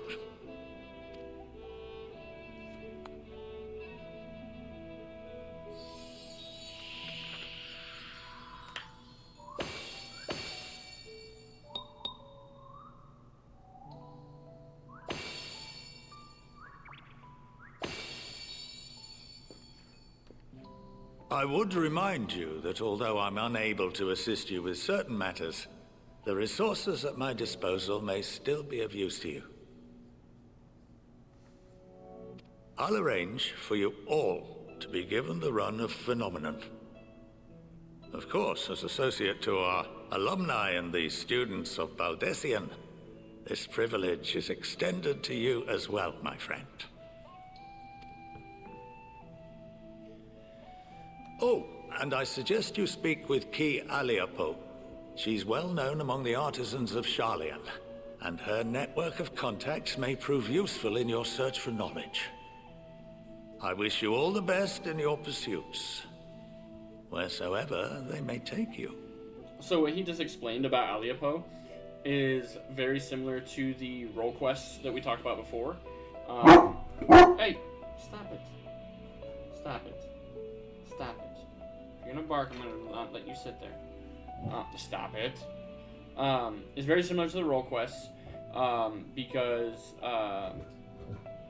it's just like the ones in Shadowbringers at the Crystarium, where your crafter-gatherers can go there to do specific quests at a specific level. Does help if you're good at making higher quality stuff, which means you have to have better gear. It doesn't necessarily take, it's not rocket science to make high quality gear. It's better if you have higher quality materials, better if you have higher quality gear, but if you don't, it just means it's going to be a little bit harder because of the fact that you have to really like get the RNG for it, pretty much.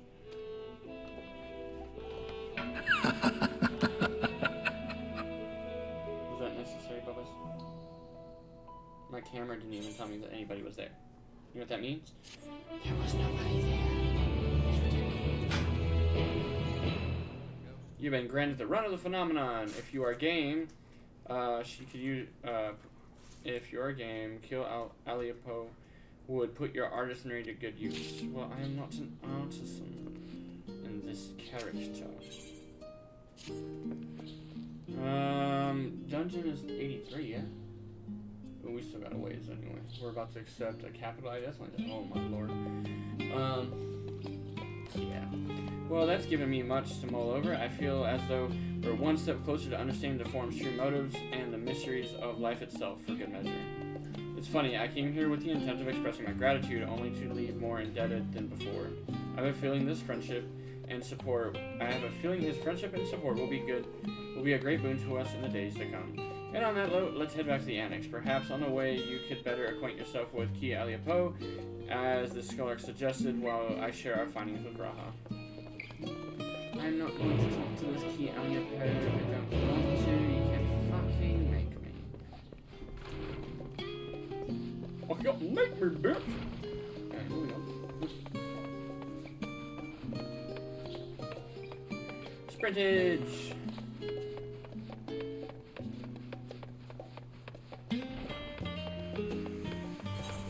Now we're going to the annex, are we?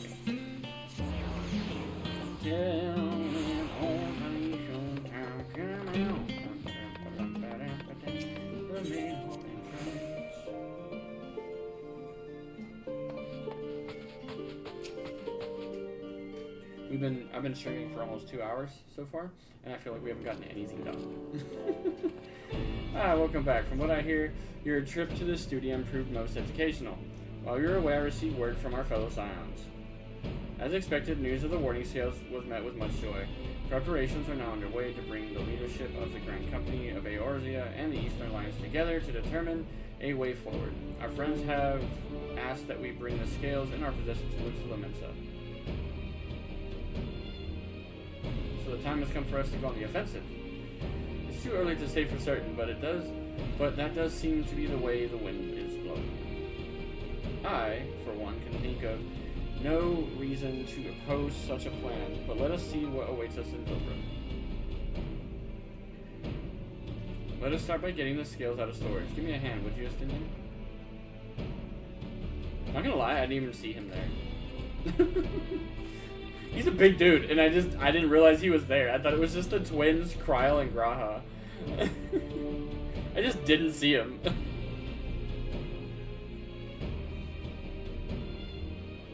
Phew. Phew, I didn't realize these crates were so heavy.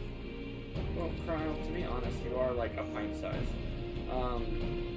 I shouldn't complain though. Ritra and the alchemists of the great work put their heart and soul into each and every one of these scales, so you must treat them with the utmost care. Are you not coming with us? As much as I would like to escape the forum's watchful gaze, I have little choice but to stay behind. We're already on thin ice, and if I, in my capacity as our official representative, were found to be consorting with foreign powers, well, you can imagine how that would go. I shall remain here and do my utmost to avoid ruffling any more feathers as I await word from Master Matoya and our other allies. With luck, we'll soon have good news of our own to share. The tide is about to turn. I can feel it. To Lipsalomensa. To Rimsa. Teleport to the Rimsa.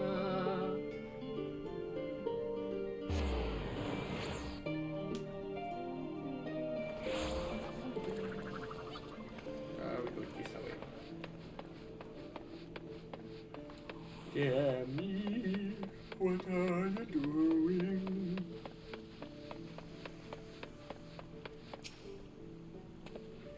Oh, you've been expected. You want to go up? Yes. Okay, I'm gonna send you up. Thanks. Bro, if that guard even tried, like if he was ever like, oh, are you trying to go upstairs? Sir, I can't let you you just fucking yeet him through the wall. My apologies for calling you away from Charlotte at such notice. On the contrary, we are honored and grateful and pleasantly surprised to be joined by such esteemed company. It was only right that this discussion be conducted in person. We are locked in a war of attrition. Our forces struggle to contain the threat posed by the towers, and it is only a matter of time before we are overwhelmed. Victory will only be claimed through decisive action, and we have taken the initiative to set the wheels in motion. It is reassuring to learn that we are all in accord. But might I ask what your plan entails?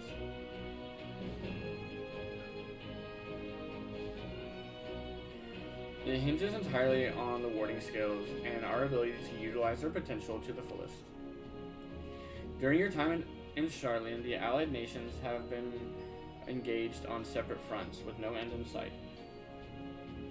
To make matters worse, a surge in abductions of kobolds, Sahagin, Ixal, and Ananta have given rise to an increasing number of primals as well. But your triumph in Razanhan has given us cause for hope once more.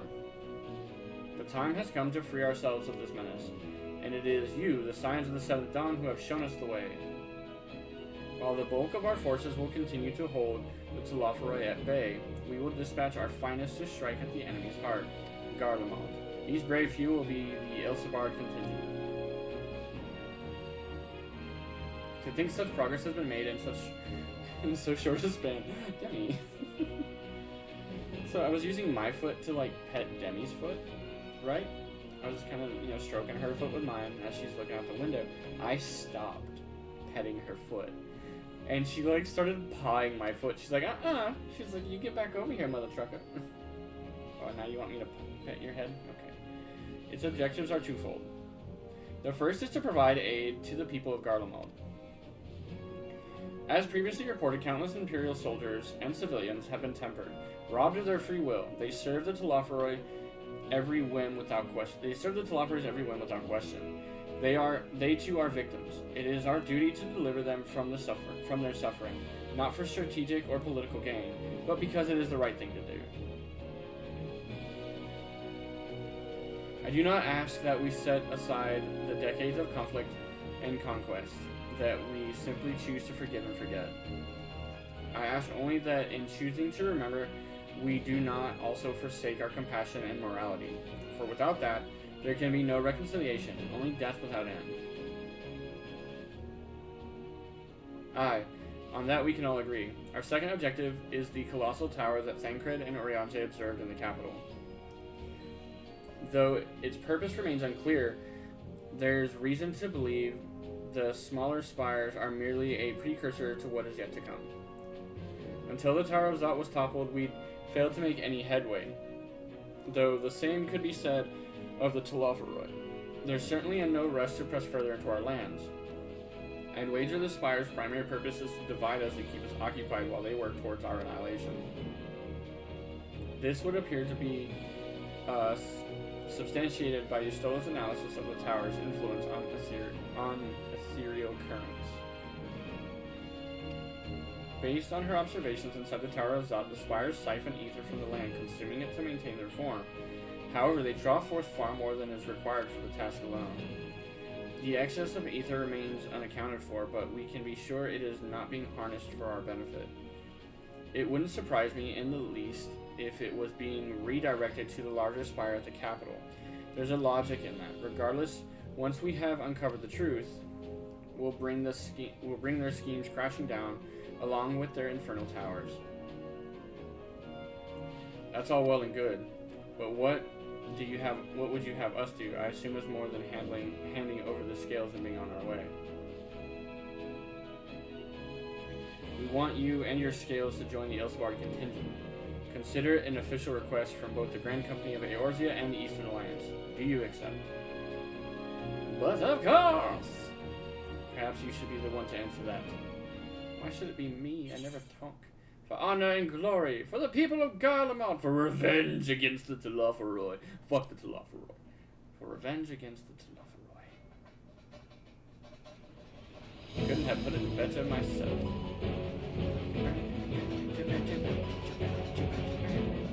Yustola, Thancred, and Oranje have already pledged their support and are on their way to meet the rest of the contingent. They were positive we would come to the same decision as they did. Luckily, for all involved, their prediction was correct.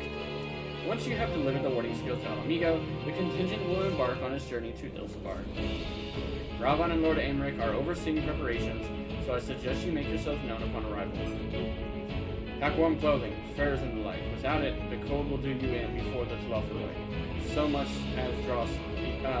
cold will do you in before the Telophoroi so much as draw steel. As for us, we'll keep the enemy busy while you're gone. They're not the only ones who can create a diversion. Now go. Safe in the knowledge, Eorzea will be as you left it, or better, upon your return.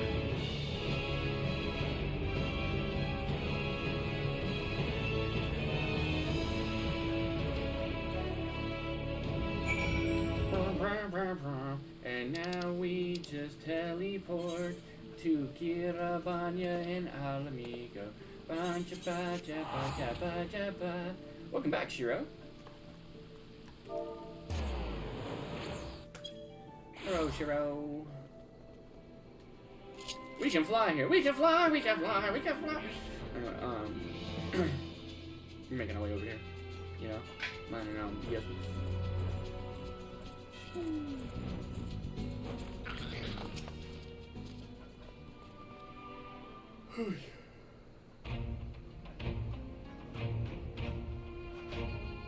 Ah, the Wanderers return. You've been busy bringing down a tower and producing the keys to destroying the rest of them.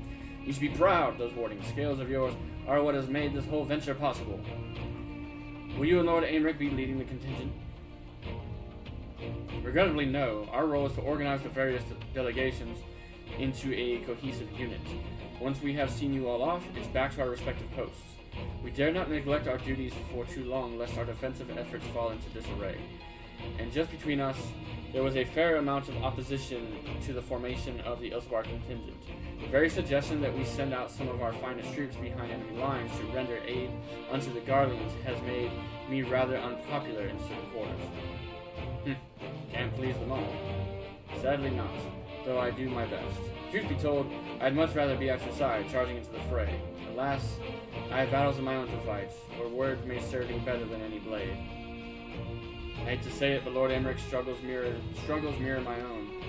For the time being, the best we can offer you is the peace of mind from knowing Eorzea is in safe hands.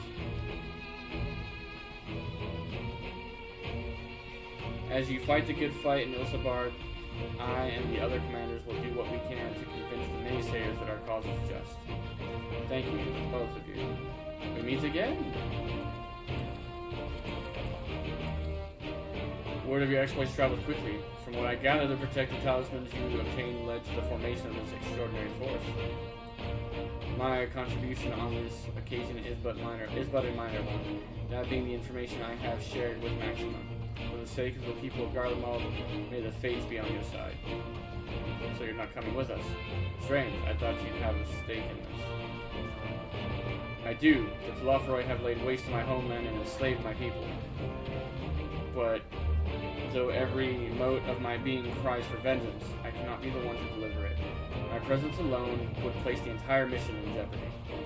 I stand accused of murdering Emperor Varys and plunging Garlemald into chaos. Were I to travel with the Ilsabard contingent, it would give my countrymen ample cause to question our motives. Conversely, those who believe me innocent may instead celebrate the return of a former legatus and attempt to raise me to the position of leadership, furthermore destabilizing the region and complicating the contingent mission. Whether I am branded a villain or hailed as a hero, I would only hinder your efforts. We will deliver your people from harm in your stead. I doubt they'll be pleased to see the champion of Eorzea set foot on Carlian soil, to be honest. To be honest, I'm not wrong.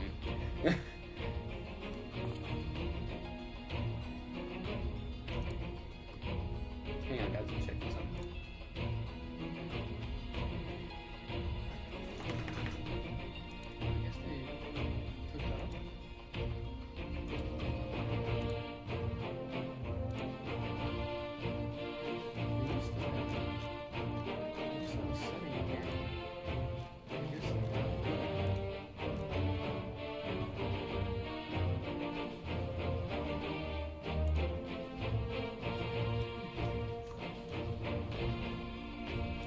I was just thinking about it. It's all doing a multi-stream basically, letting it stream to Twitch and to like YouTube at the same time.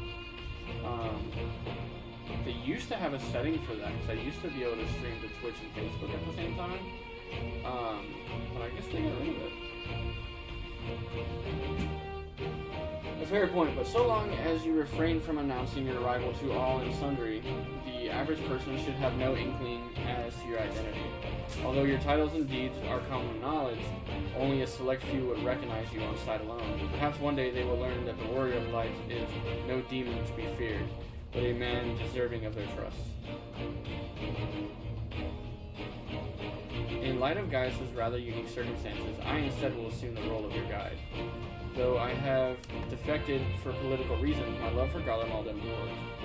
I will stop at nothing to protect her and her people. Will said, might I ask you to escort our friends inside? Might even bump into an old acquaintance or two, and if I don't see you again ere you depart, may the Fury guide you and protect you, all of you.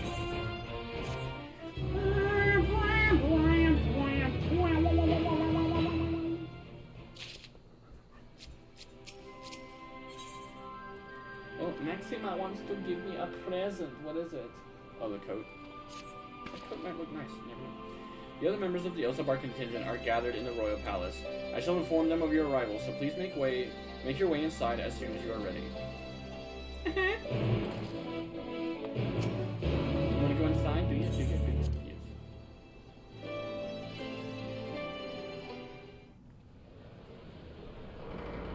I think I should have bioed before this cutscene because this cutscene's rather long. By the 12. By the 12. It's fucking everybody. Hey. We told them to pack warm, and Lisa's out here wearing Harley and Lynn. Glad you could join us. I hope you don't mind, but we went ahead and started without you. As you can imagine, our traveling companions were eager to become acquainted. 'Tis a rare thing indeed to see such a diverse and talented group of individuals assembled for a single purpose. We fight not only for the sake of Eorzea, but for the entire world, including the people of Garlemald. Much rides on the efforts of the Ilsabard contingent. Indeed, which is why I am glad to find myself in the company of many trusted comrades, yourselves included. Ah, Lucia. Lucia. I have come at the behest of Lord Emmerich, who has honored me with the role of Ishgard's representative. And for the good of all nations, not least my former homeland, I am determined to see this mission through to its end. We have a hard road ahead of us, but walk it we shall. Together. I always forget that she's Garlemald.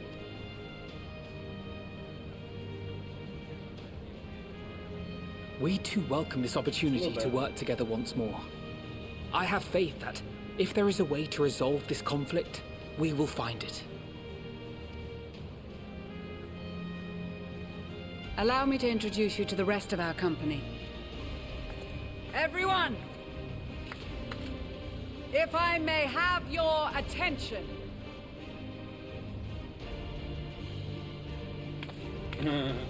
All the little ones were jumping around waving. It's the attack of the Lalas, man! I'm telling you, they've been following me all over Thavner, now they're here on Amigo, and then they're gonna be at Hilsabard. Man. Might I ask you to speak first? Fact.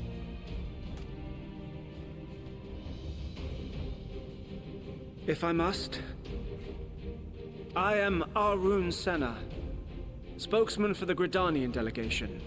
Here on behalf of my esteemed sister, the Elder Seedseer, we shall provide support and protection to those in need during our time in Garlemald. To that end, I am joined by healers selected by the Conjurers Guild, with the Order of the Twin Adder's Finest serving as our escort.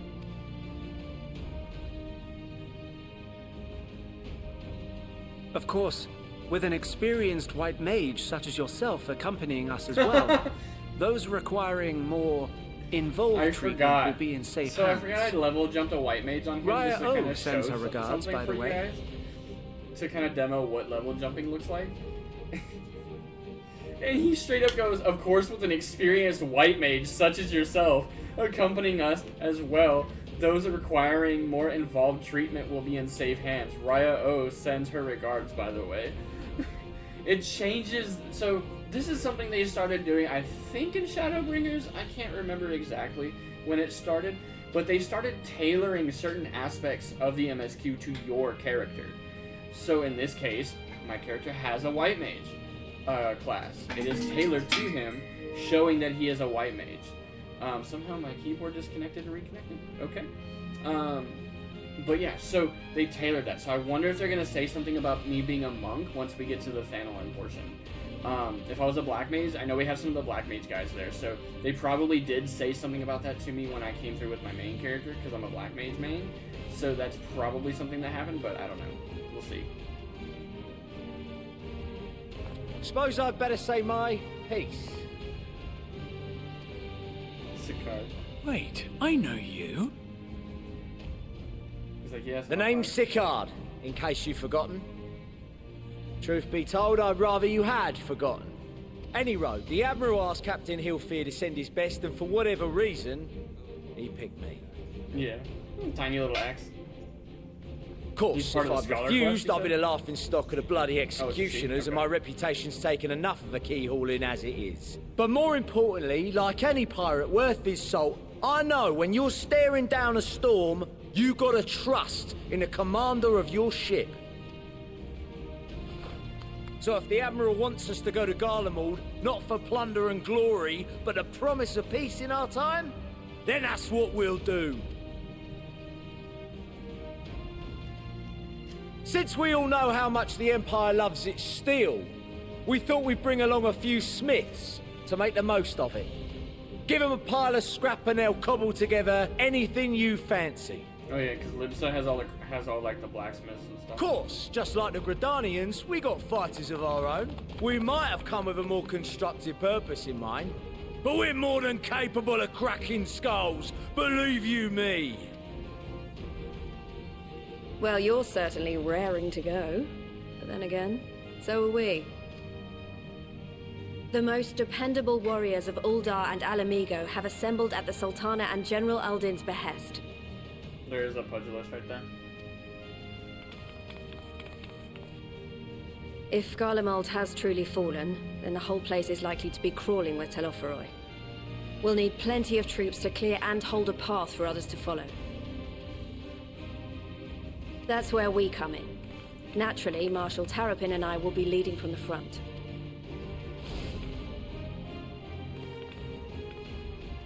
It's been some time since I last saw you in your element on the battlefield. From what I've heard, you've become pretty fearsome yourself. Master Matoya? The Avatar of Destruction? The Avatar of Destruction. They're like, we didn't say shit. He hides behind his cards. With comrades like these, I know we'll succeed, no matter what awaits us. And then we might finally get a chance to enjoy a good long rest. But until then, let's give it our all.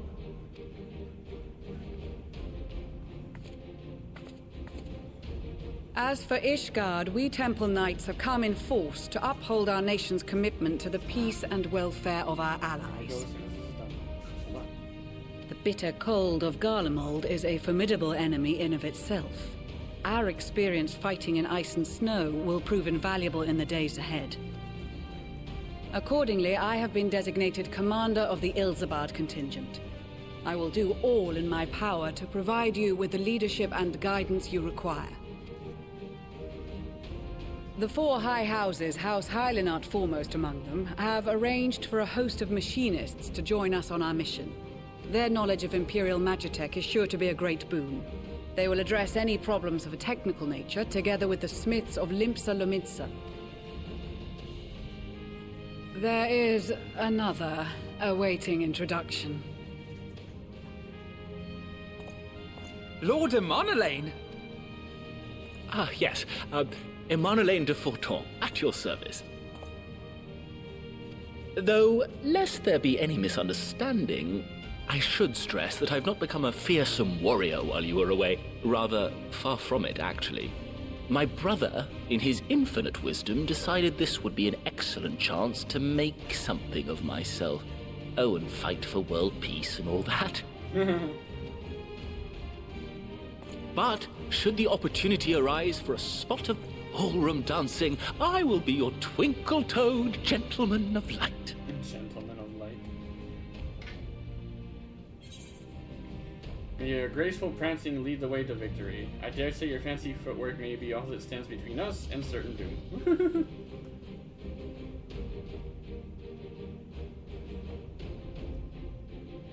Huzzah! I cannot wait to regale Honoroa with my tales of daring-do. I believe that concludes introductions for the Grand Company of Eorzea. Our allies from the Eastern Alliance were due to arrive some time ago, but it would appear they have been delayed. Would that be the shinobi of Doma? Actually, they've been tasked with relaying messages back and forth between the various Eastern nations. According to Lord Hien, however, an equally capable company of warriors has been sent in their stead. Out of my way, you preening fool! It's them.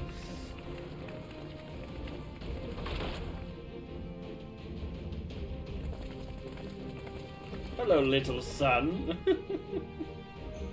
Forgive us for coming late. We are the delegates of the Eastern Alliance. Cyrena, and you've brought company. For battle and blood we come, as a step is sorely lacking in both. No towers befoul our lands, so we marched on those of Doma, only to find them beyond our reach. But now our thirst for slaughter will be slaked.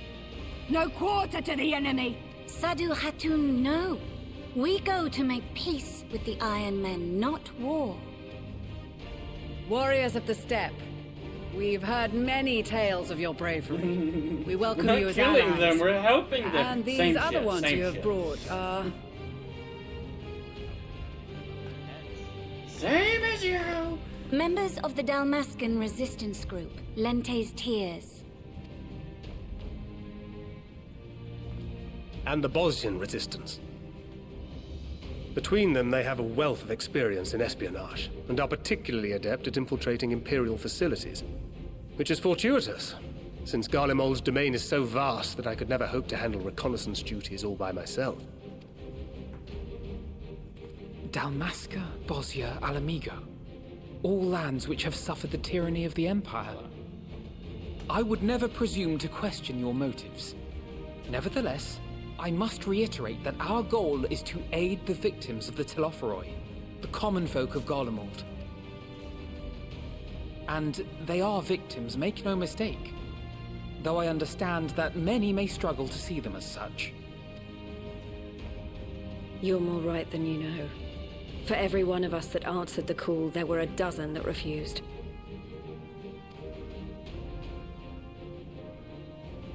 Not only in Alamigo, but everywhere we went. And who could blame them? The Empire's always been the enemy.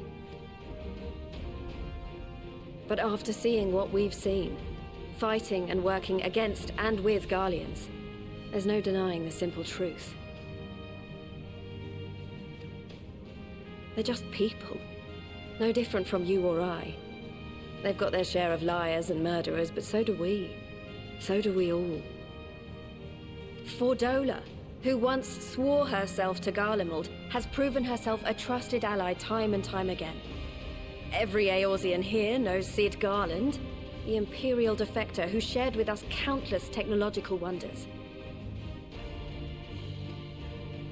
Maxima, who stands with us today, tried to reform Garlemald from within and make peace with Doma.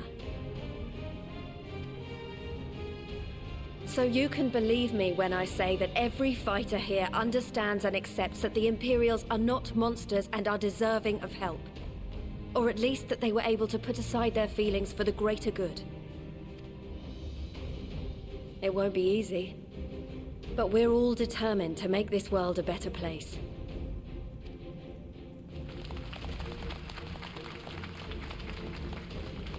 What lingering concerns I may have had were clearly unwarranted. I agree with everything you said wholeheartedly. Then we are in accord. Now, let us review our strategy. To reach the Garlean capital in northern Ilsabard, we must cross the central mountain range. Fortunately, Garlund Ironworks can provide aerial transport, sparing us this most treacherous part of our journey. However, attempting to fly any closer to Garlemald would attract the attention of the Telophoroi.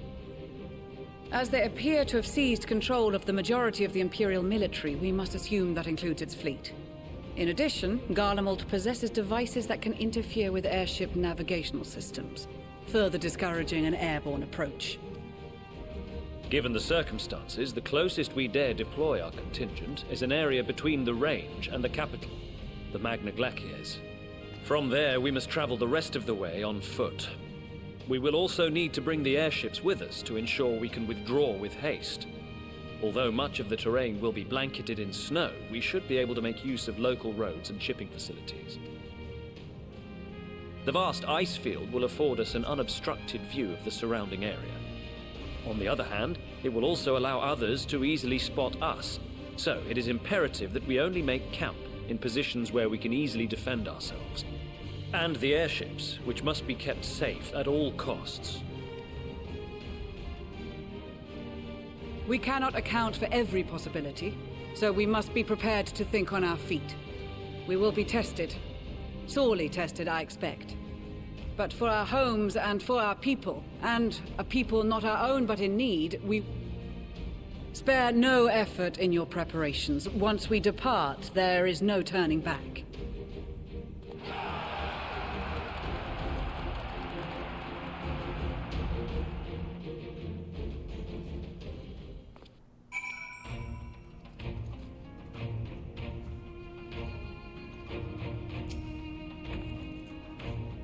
Besides the delegates assembled here, the Amalja and several other tribes offered to send troops of their own. Unfortunately, due to their physiology, many would struggle simply to survive in the harsh climate of Ilsabard. They would also likely prove tempting targets for abduction by the Telophoroi. All things considered, they can better aid the cause by bolstering our defenses in Eorzea, though their eagerness to do more has been noted. We few shall have to suffice. Ere we embark, we must distribute the warding scales to our comrades. Care to do the honors? Before we do that, we are going to take a quick bio for the puppies and myself, and we will be our two bees, guys.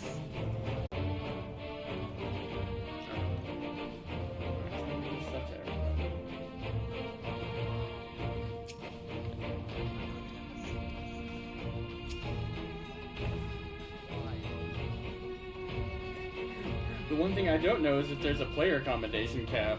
We heard it would be cold in Garlemald, so we came prepared. Here's a warding scale.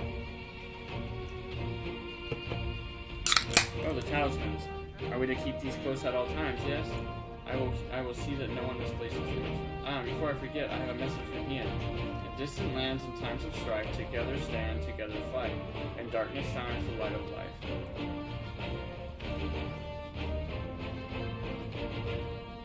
I hope I have done his words justice. Doma, like much of Othard, has been plagued by the towers.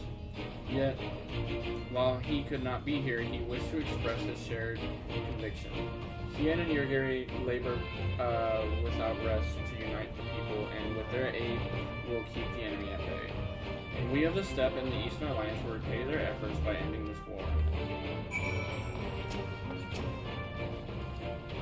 Yes? Arun Senna is a dick. So these are the famed warding skills.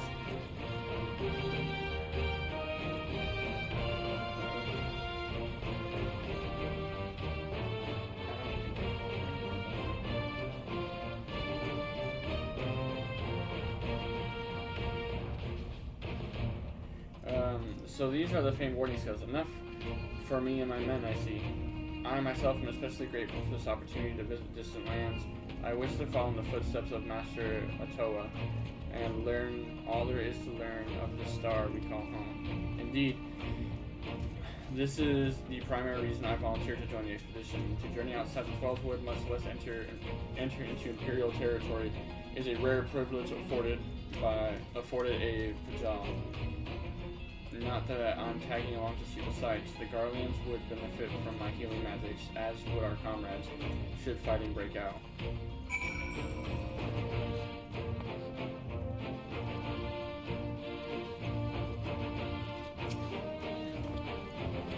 I hear you got something for us.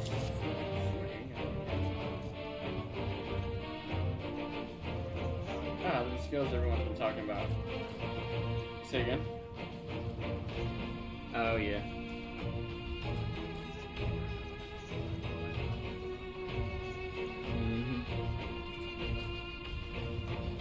But, I mean, you'll probably do what you always do and skip.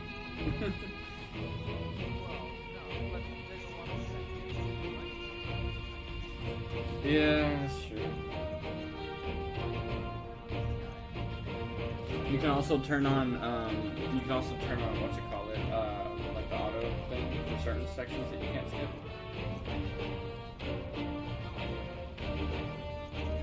Oh, yeah, that's what you're talking about. Yeah. I don't mind it so much, unless it's like something ridiculous, like I can't play as them and I'm struggling, but aside from that, I don't mind it so much. I think it's an interesting thing to do, but I also don't think it is something that should be MSQ tied. Like, put that in, like, you could do one of them in the MSQ maybe, here or there, you know, as like a way to say, hey, this is something that can happen in some of the side quests or something for lore reasons or something, but anyway. Reckon they'll be worth a gill or two when this is all over, but we'll hold on to them for now. And one more thing, I know what you're thinking. Why didn't they send Ainsar instead? Buggered if I know. All the Admiral and Captain Hilfiger told me was they needed someone to help safeguard the future, and here I am. Can't say they haven't got a sense of humor. Of course, some of you might be wondering what good a pirate will do on dry land in the middle of the sodden snow of all places. Well, me and my crew will do whatever needs doing, so let's set sail, or whatever the saying goes on airships. Not Pippin. Lease. That a set of warding skills I spy? Not that I would know what they'd look like.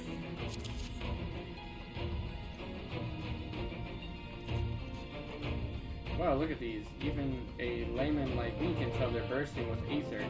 All the better to fend off the tempering waves? Is that the correct term?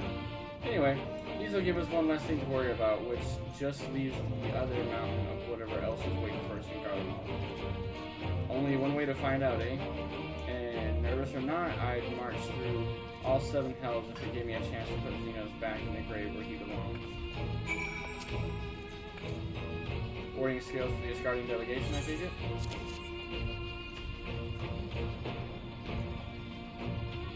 Many thanks. These talismans may prove to be the deciding factor in the battles to come. I find myself conflicted by this foray into Garlemald sent by the Empire to infiltrate Ishgard, only to throw in my lot with those whose secrets I was supposed to be stealing. And now I lead a mission to save the countrymen I betrayed. But that is doubtless why I was chosen by Lord Aymeric. He would have me put my extensive knowledge of and former ties to good use. I will not disappoint him. For the future of Ishgard, Garlemald, and the world at large, I will lead us to victory. Maximum, I gotta get a warding scale for me, too.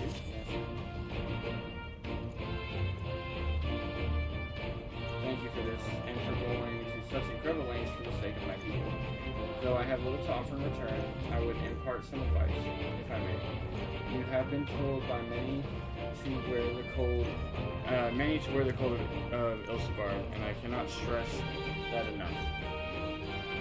That is no token warning. I will be distributing specially made warning tinctures courtesy of the Alchemist Guild, but understand that there are no substitute for proper protection. I leave the provisioning of said protection to your discretion. Now let us proceed to the Alameda Quarter. While you make your final preparations, I will have the pilots ready the airships.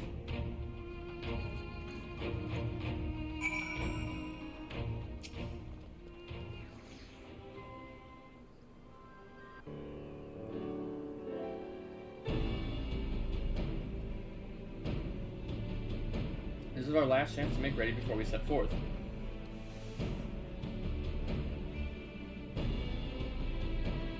You needn't worry about Uriante and I. We still have what we were to Garlemald before. Estinian claims to be quite warm and toasty beneath his honor, and since he spent a fair bit of time up north recently as well, I have no reason to doubt his words. Most of the others will be borrowing Grand Company stock. The rest of you could do likewise, I suppose, provided you're not overly concerned with style. Not to put too fine a point on it, but I wouldn't be seen dead in one of those ridiculous overcoats. If only I had the time to find something to my liking.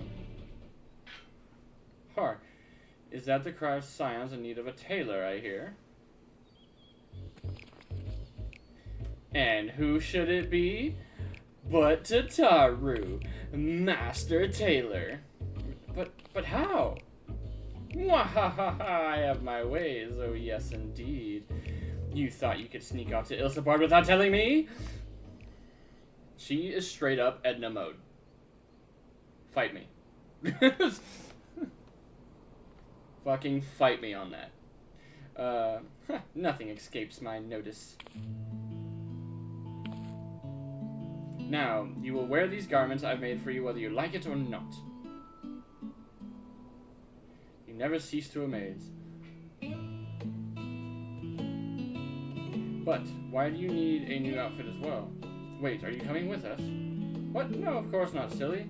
It's all in the name of fashion, rather the pursuit of the highest quality of fashion. Besides, how can I expect others to wear my creations if I've never worn them myself?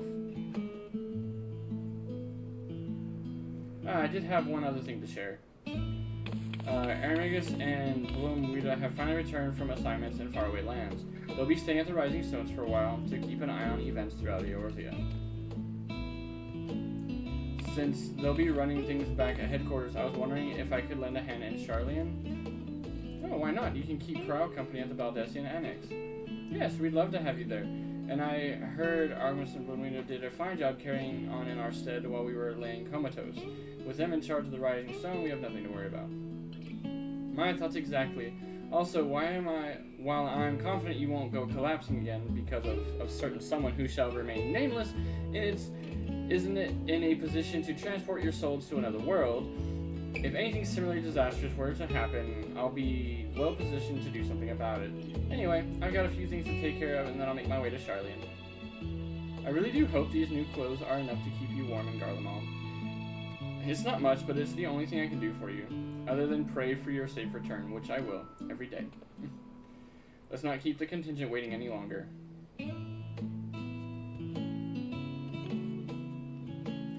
Here are your winter woolies, handcrafted by yours truly.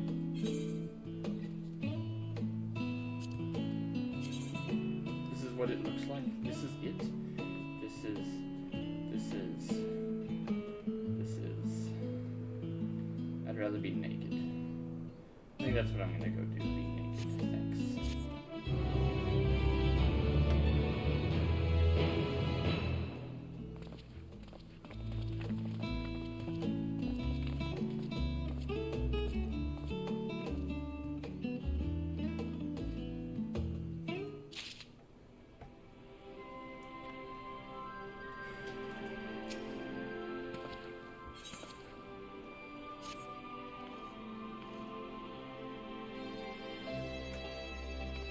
I'm told the airship pilot has been sent to meet you. Ah, there he is.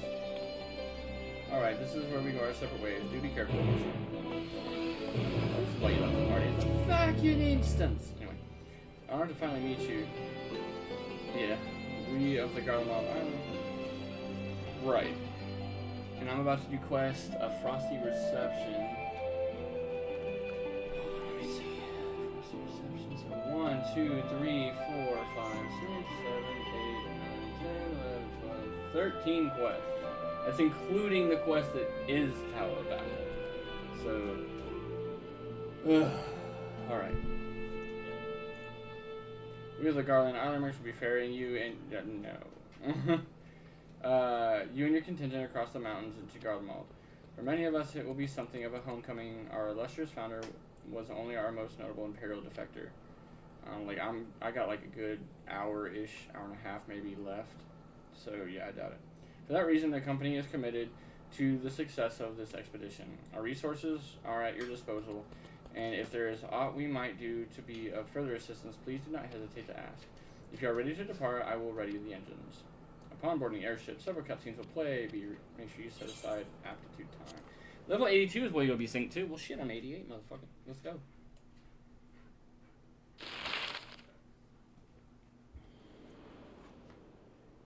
The map, once more. There's a whole continent right there, covered in clouds. Like, they need to eventually give us that. Ilsabad, divided in twain by a vast mountain range. Right now we're just going to Garlemald. Those who would traverse its jagged peaks face peril at every step. But why go by foot when one can simply fly? On the west side of the map. They like extended the edge of the map, is what they did. Pretty much from Charlian, they went west. On the outskirts of the Imperial capital, in the frozen wastes of the Magna Glacius. Maybe, we'll see. The winds howl in icy protest, as if to warn against further trespass.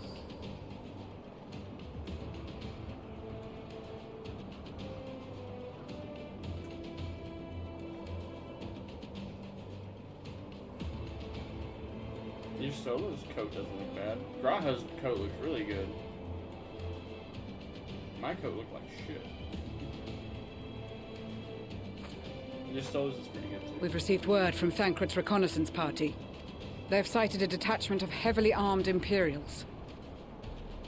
Survivors of the Civil War, perhaps? Perhaps, but there is more to it than that. Maxima reports that they are led by Vergilia, legatus of the 3rd Legion, which comprises the bulk of their number. However, they are also joined by several members of the 1st. From what I recall, the 3rd Legion fought for Nerva in the War of Succession following Varus' death. The 1st, on the other hand, were under the direct command of the Emperor and rejected Nerva's claim to the throne. These legions were enemies. Indeed. In fact, our sources claim that it was a conflict between them that sparked the Civil War. Yet now, these former foes cooperate to defend a ruined Garlemald from invasion.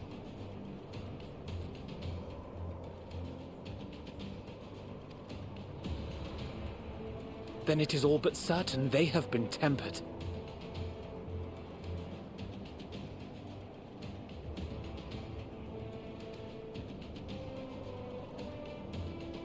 So, what's the plan? If me and my crew is out reaving, we charge straight in, no messing about. But that ain't what we're here for.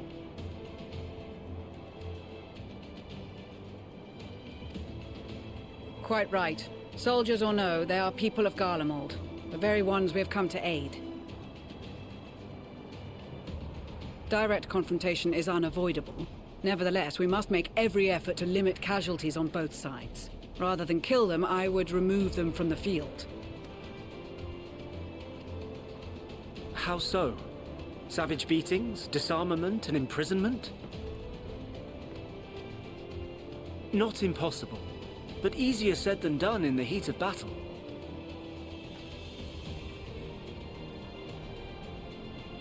Having observed the opposition, I imagine Thancred had something to suggest? He did. He and the other scouts have already infiltrated a supply depot some distance beyond the Imperial detachment's current position. Stored within is a stockpile of Magitech armaments, and once we give the signal, Thancred's team will destroy them all. In so doing, we will deprive frontline troops of materiel, and likely force the detachment to send men to investigate. Divide and conquer. Not a bad idea. Once the scouts have finished their preparations, we will split into two groups. The first will form the vanguard, while the other brings up the rear with our supplies.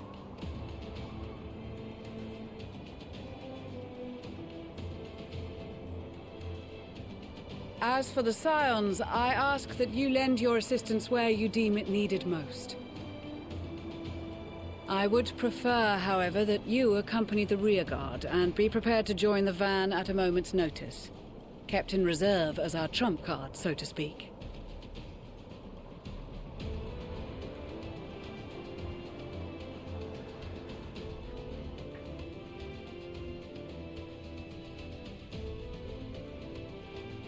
Meanwhile, at the Imperial Supply Depot.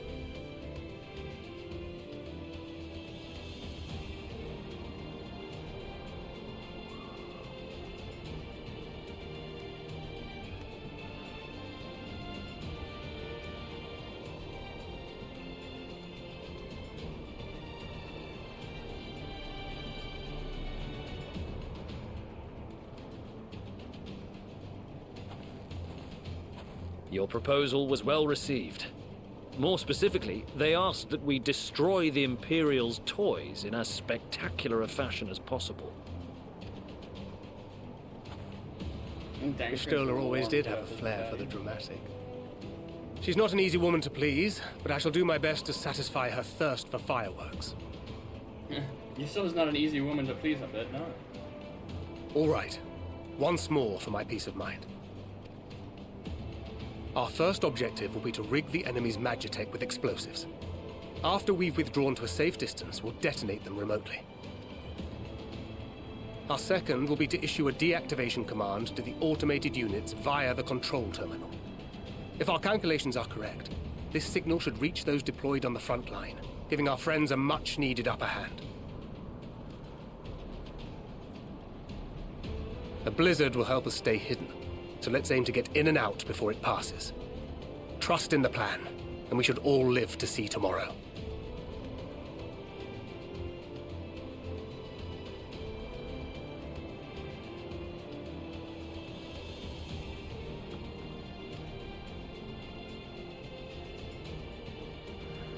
In the meantime, I will relay messages back and forth as the situation unfolds. You'll forgive me if I ask again, but are you certain you wish to play the lone wolf? Wouldn't have it any other way. Call it foolish and reckless if you like, but I'll get the job done. I always do. Very well. I wish you the best of luck.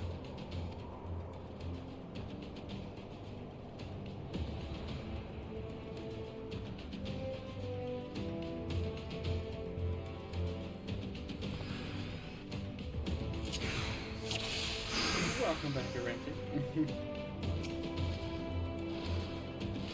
You may commence the mission as soon as you are ready. Are you ready? Keep your wits about you. It's time. We only have one shot at this, so let's make it count. Swift deception is me going invisible, right?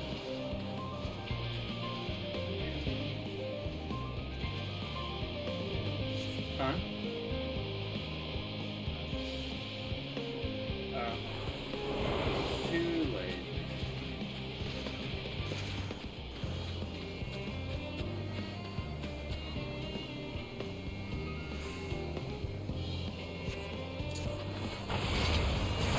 Seven hells. What the hell? I used the bewilderment bomb. How did he use me?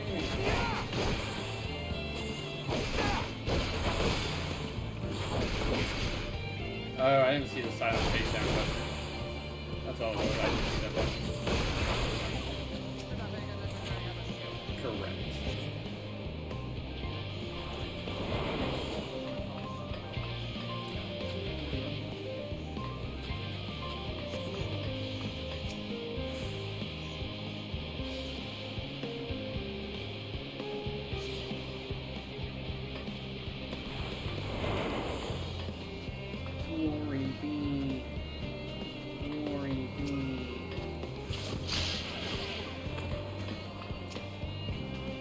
I think I remember doing this quest a long time ago, and I never used silent takedown. I just kind of went through it and said, fuck it all.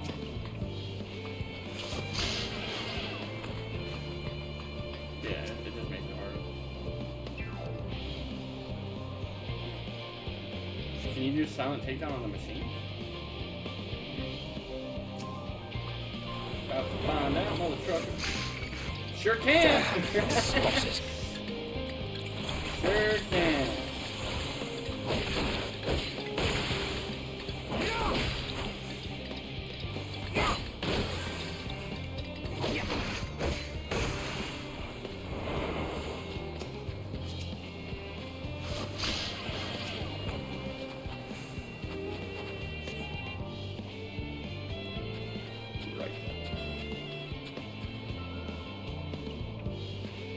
This is bewildering.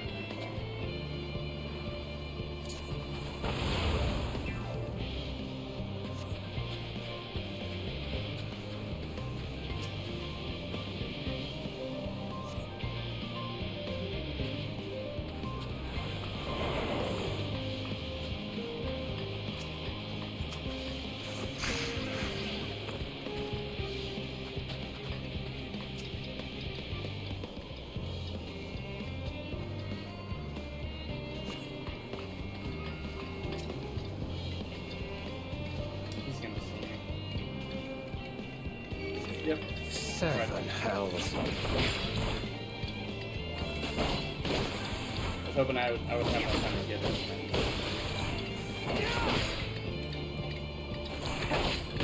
Fuck it, I'm gonna fight them all. Let's go!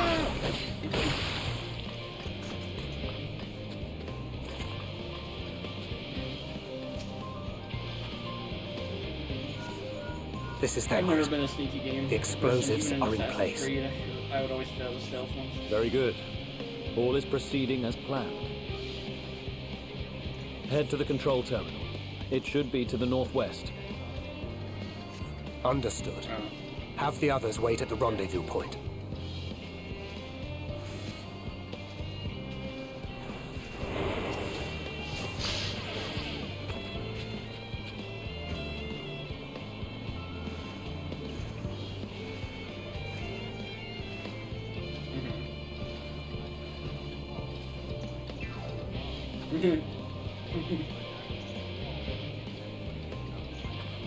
Yep. Yep. The awesome clipping. The awesome clipping.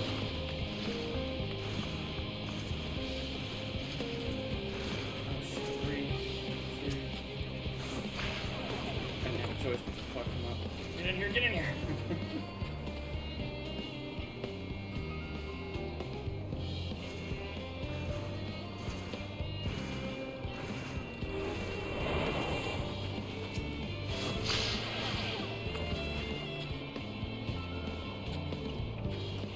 How far can I leave this stuff?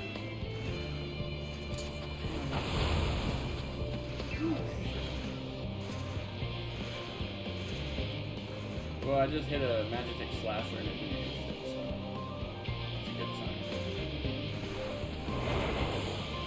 It only fucking people, I guess. Nope, now he's spotted.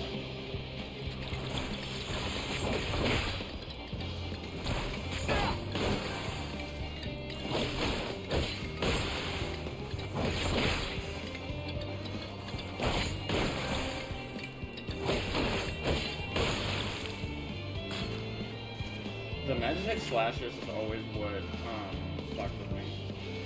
Never anything else. Even when I did it the first time.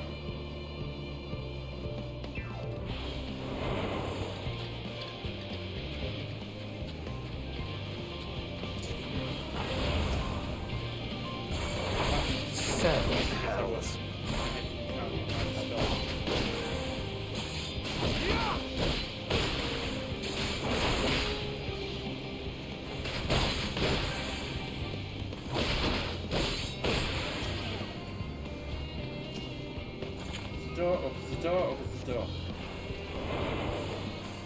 Fantastic, you're doing a wonderful job, Jimmy.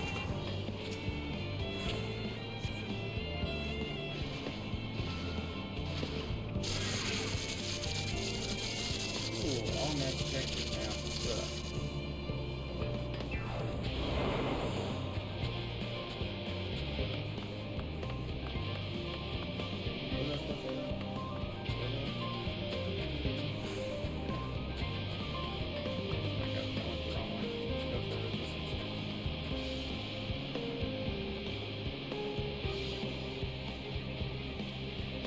It was at 61 is what it said. It's not horrible, I guess.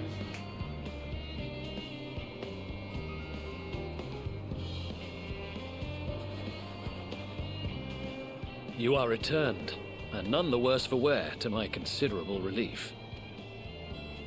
What news from our comrades? They stand at the ready. Excellent. Then let the fireworks begin.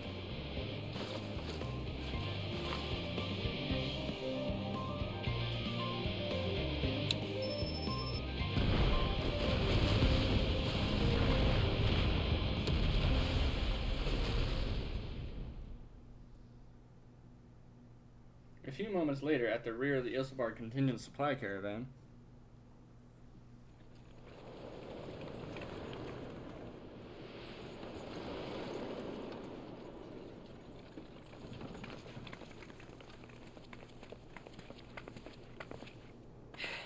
The blizzard's beginning to clear.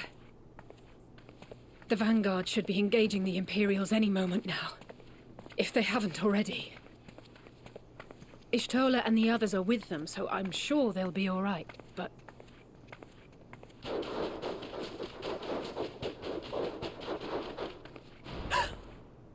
Wait! Something's coming!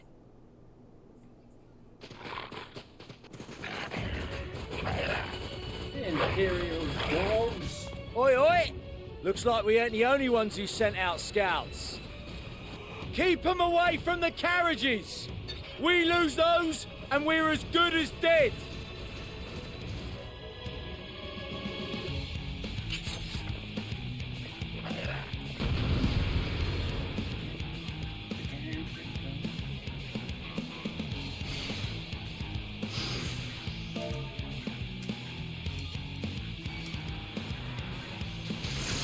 Fighters!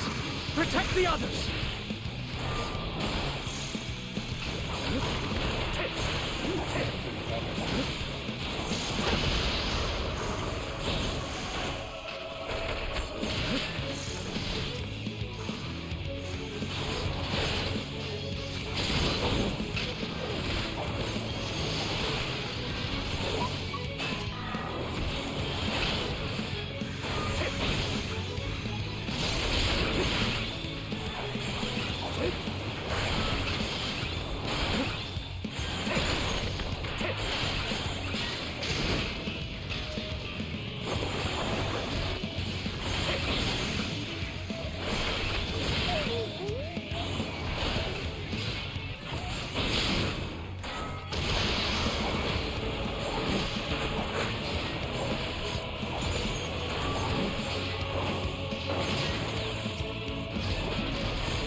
A brief respite, but stay alert.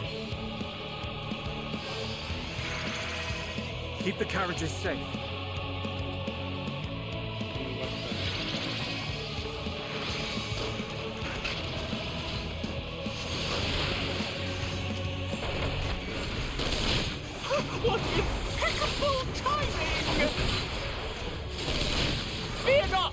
friends! The savior of Ishtar is here!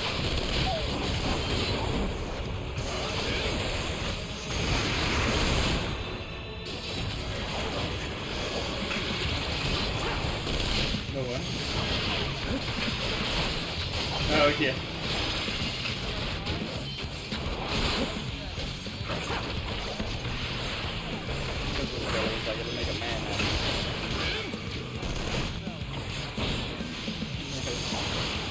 I gotta make a man out of it.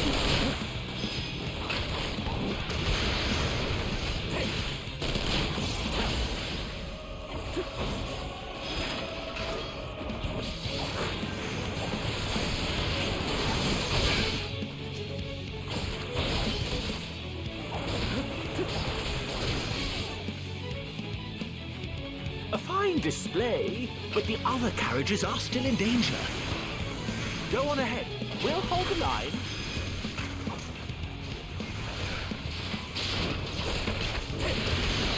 We're the only ones still struggling.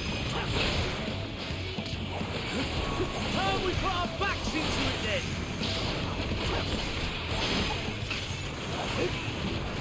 I've been itching for a good scrap.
Here's where the problem comes in.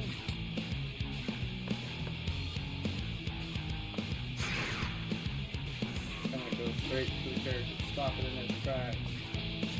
Yeah, just put up their fists to block.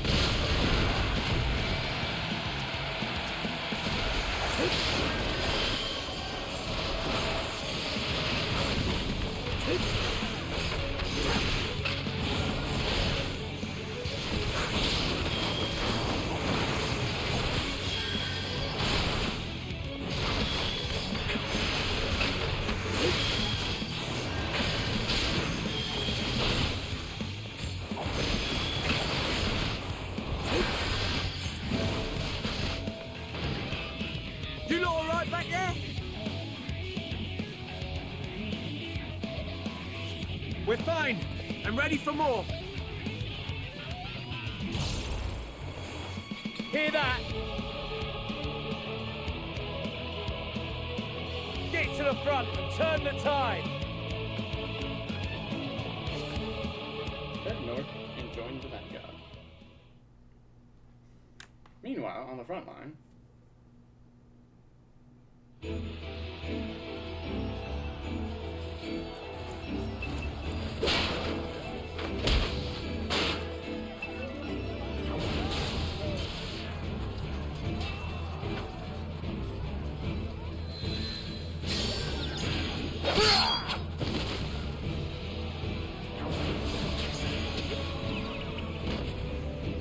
Removed from the field was not a euphemism for enthusiastically murder.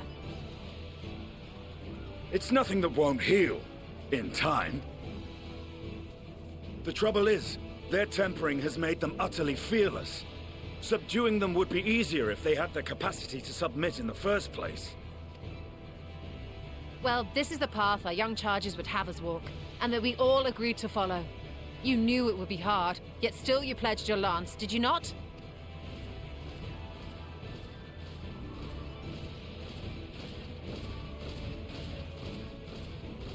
That I did.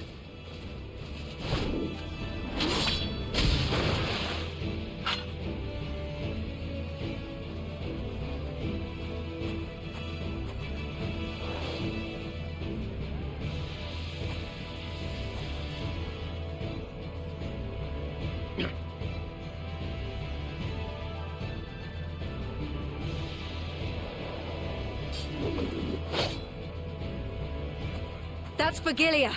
Damn it. I need to help the others take her down. I like how she's got like a gun spear.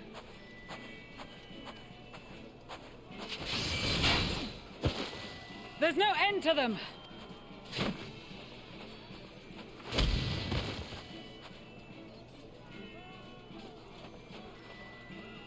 I was wondering when you'd turn up.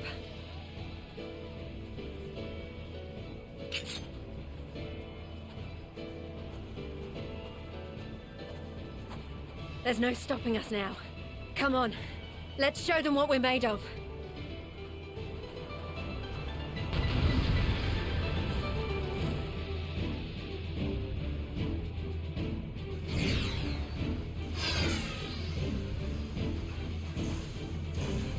We have them now! Forward!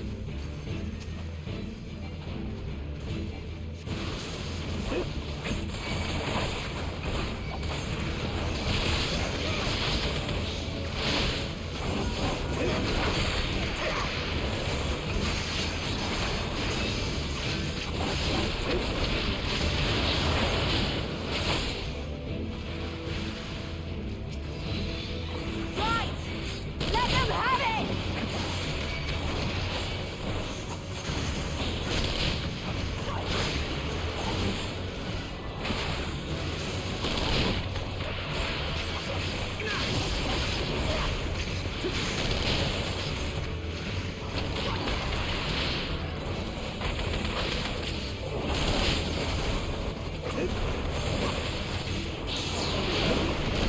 As a raging bull!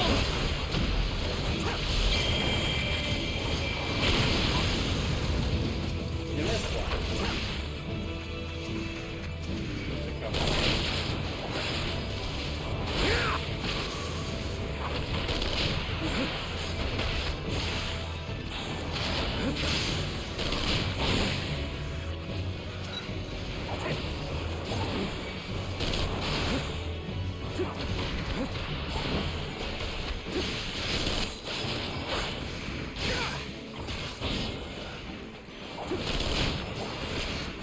That's her!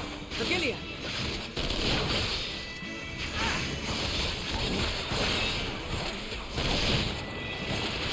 Do not fall behind!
Tremble before the sun!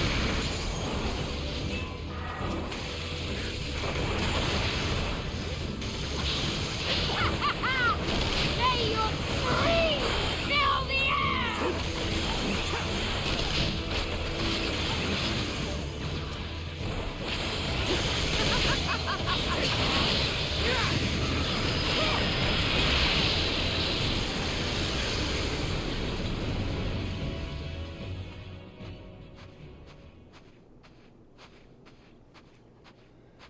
Duty complete. Oy.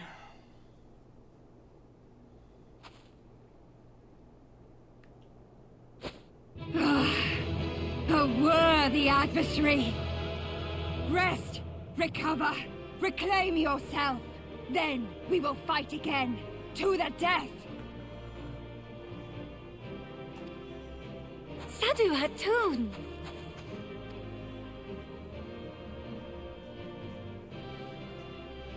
That was the last of them. The day is ours, thanks to your timely arrival. What of the supply caravan?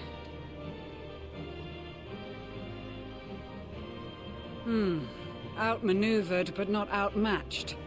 Good. Let us take the Imperials into custody and rejoin our comrades. And soon we shall arrive at the capital.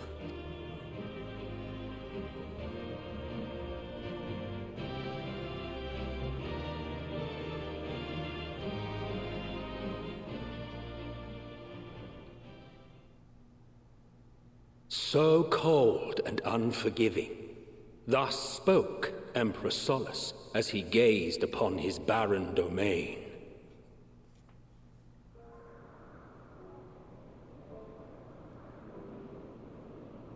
"800 years it had been since the Garleans first set foot here.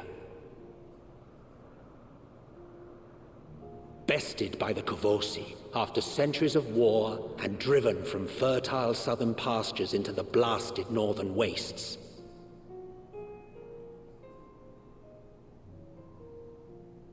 In that garden of desolation, they clung to one another for warmth, freezing, hungry, desperate, hated.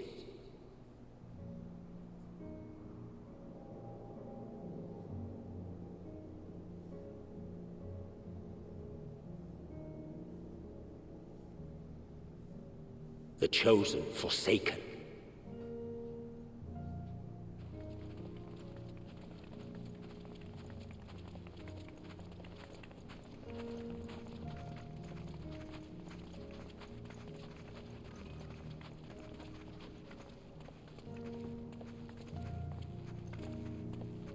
In the year 1513 of the 6th Astral Era, a young legatus named Solus single-handedly sparked the Magitech Revolution.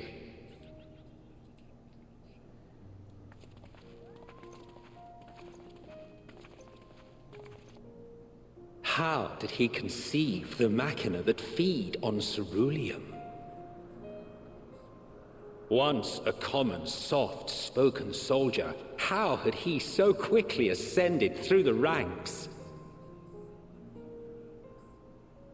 Like so many others, those who knew the truth are gone.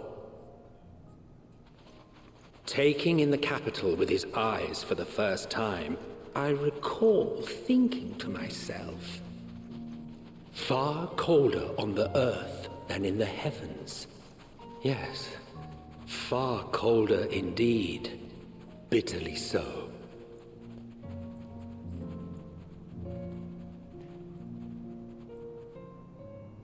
Ilsabad, Garlemald. We made it! We made it! We made it! Yeah! Yeah, yeah, yeah, yeah, yeah!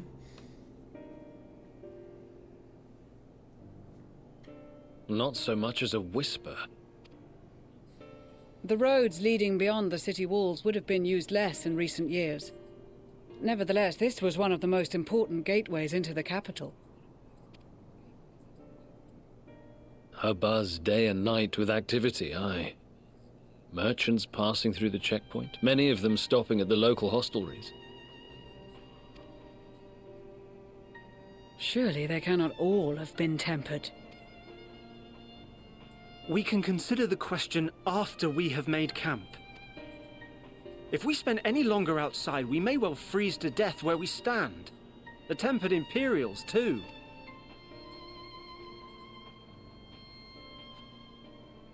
This will be our temporary base of operations. Secure shelter for ourselves and the injured, and dispatch scouts to survey the surrounding area. If we're planning on staying here a while, we ought to give this place a proper name. Well, the constant sound of ice cracking underfoot makes me think of broken glass. An apt name, perhaps. But enough of this. To work, everyone!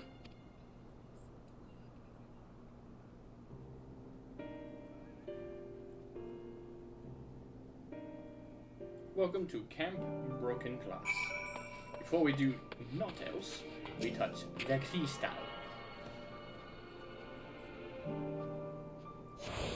Cha-ching! Now we can... Fuck, I might have to. It's not a matter of wanting, it's a matter of needing. It might, yeah.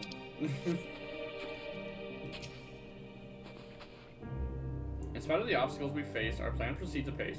Just a little farther and we will reach the capital itself. Still, we mustn't get ahead of ourselves. As soon as the camp has been made fit for purpose, we are to discuss the course of action with Lucia. Would you mind asking Ysola and Graha to join us in that building to the northeast of the camp? Alize and I will meet you there. Ask him your fucking self! I am not your bloody errand boy, and y'all were told to take a rest. Or they have fighting and practicing.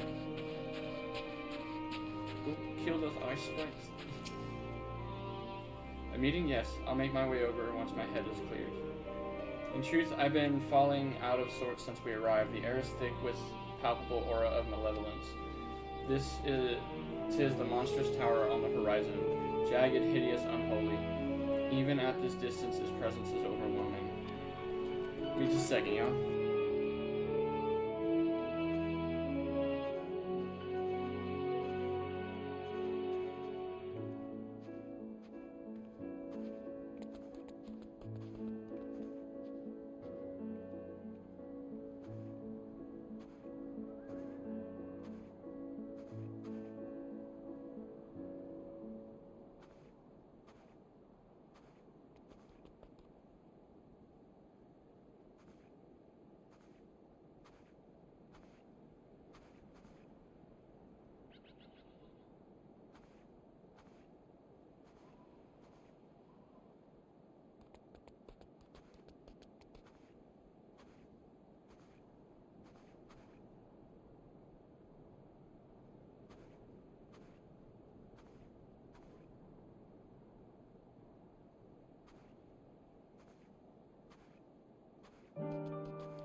Alright. Sorry about that, guys. Work phone call. Alright. Much like the sensation I felt at the tower, it was not only far more terrifying. Aether flows unceasingly towards it, converging into a swirling mass of unfathomable power. For a blessing, the constant chill in the air is helping to anchor my senses in the here and now. Tell the others I shall be with you in a few moments.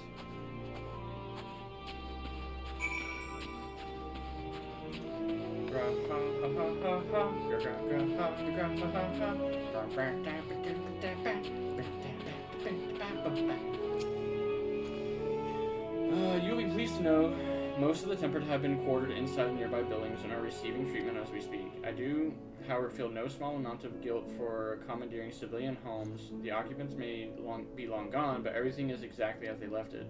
Considering the length of time that has clearly passed since one would expect to find them ransacked. Strangely, there are no signs of anything having been stolen. It's possible that everyone fled at the first sign of trouble, though it seems to me that they left far too many useful possessions behind. Although there is no conclusive evidence, I strongly suspect they were tempered. Sorry, I was merely thinking aloud. You mentioned a meeting? I will make my way there.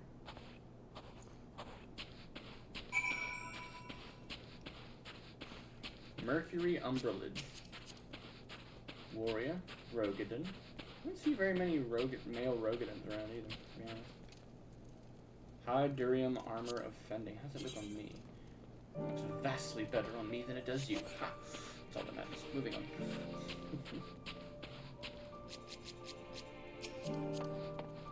Yes, Alros. I used to be one. Thank you for informing the others of our meeting. When everyone is here, we will begin.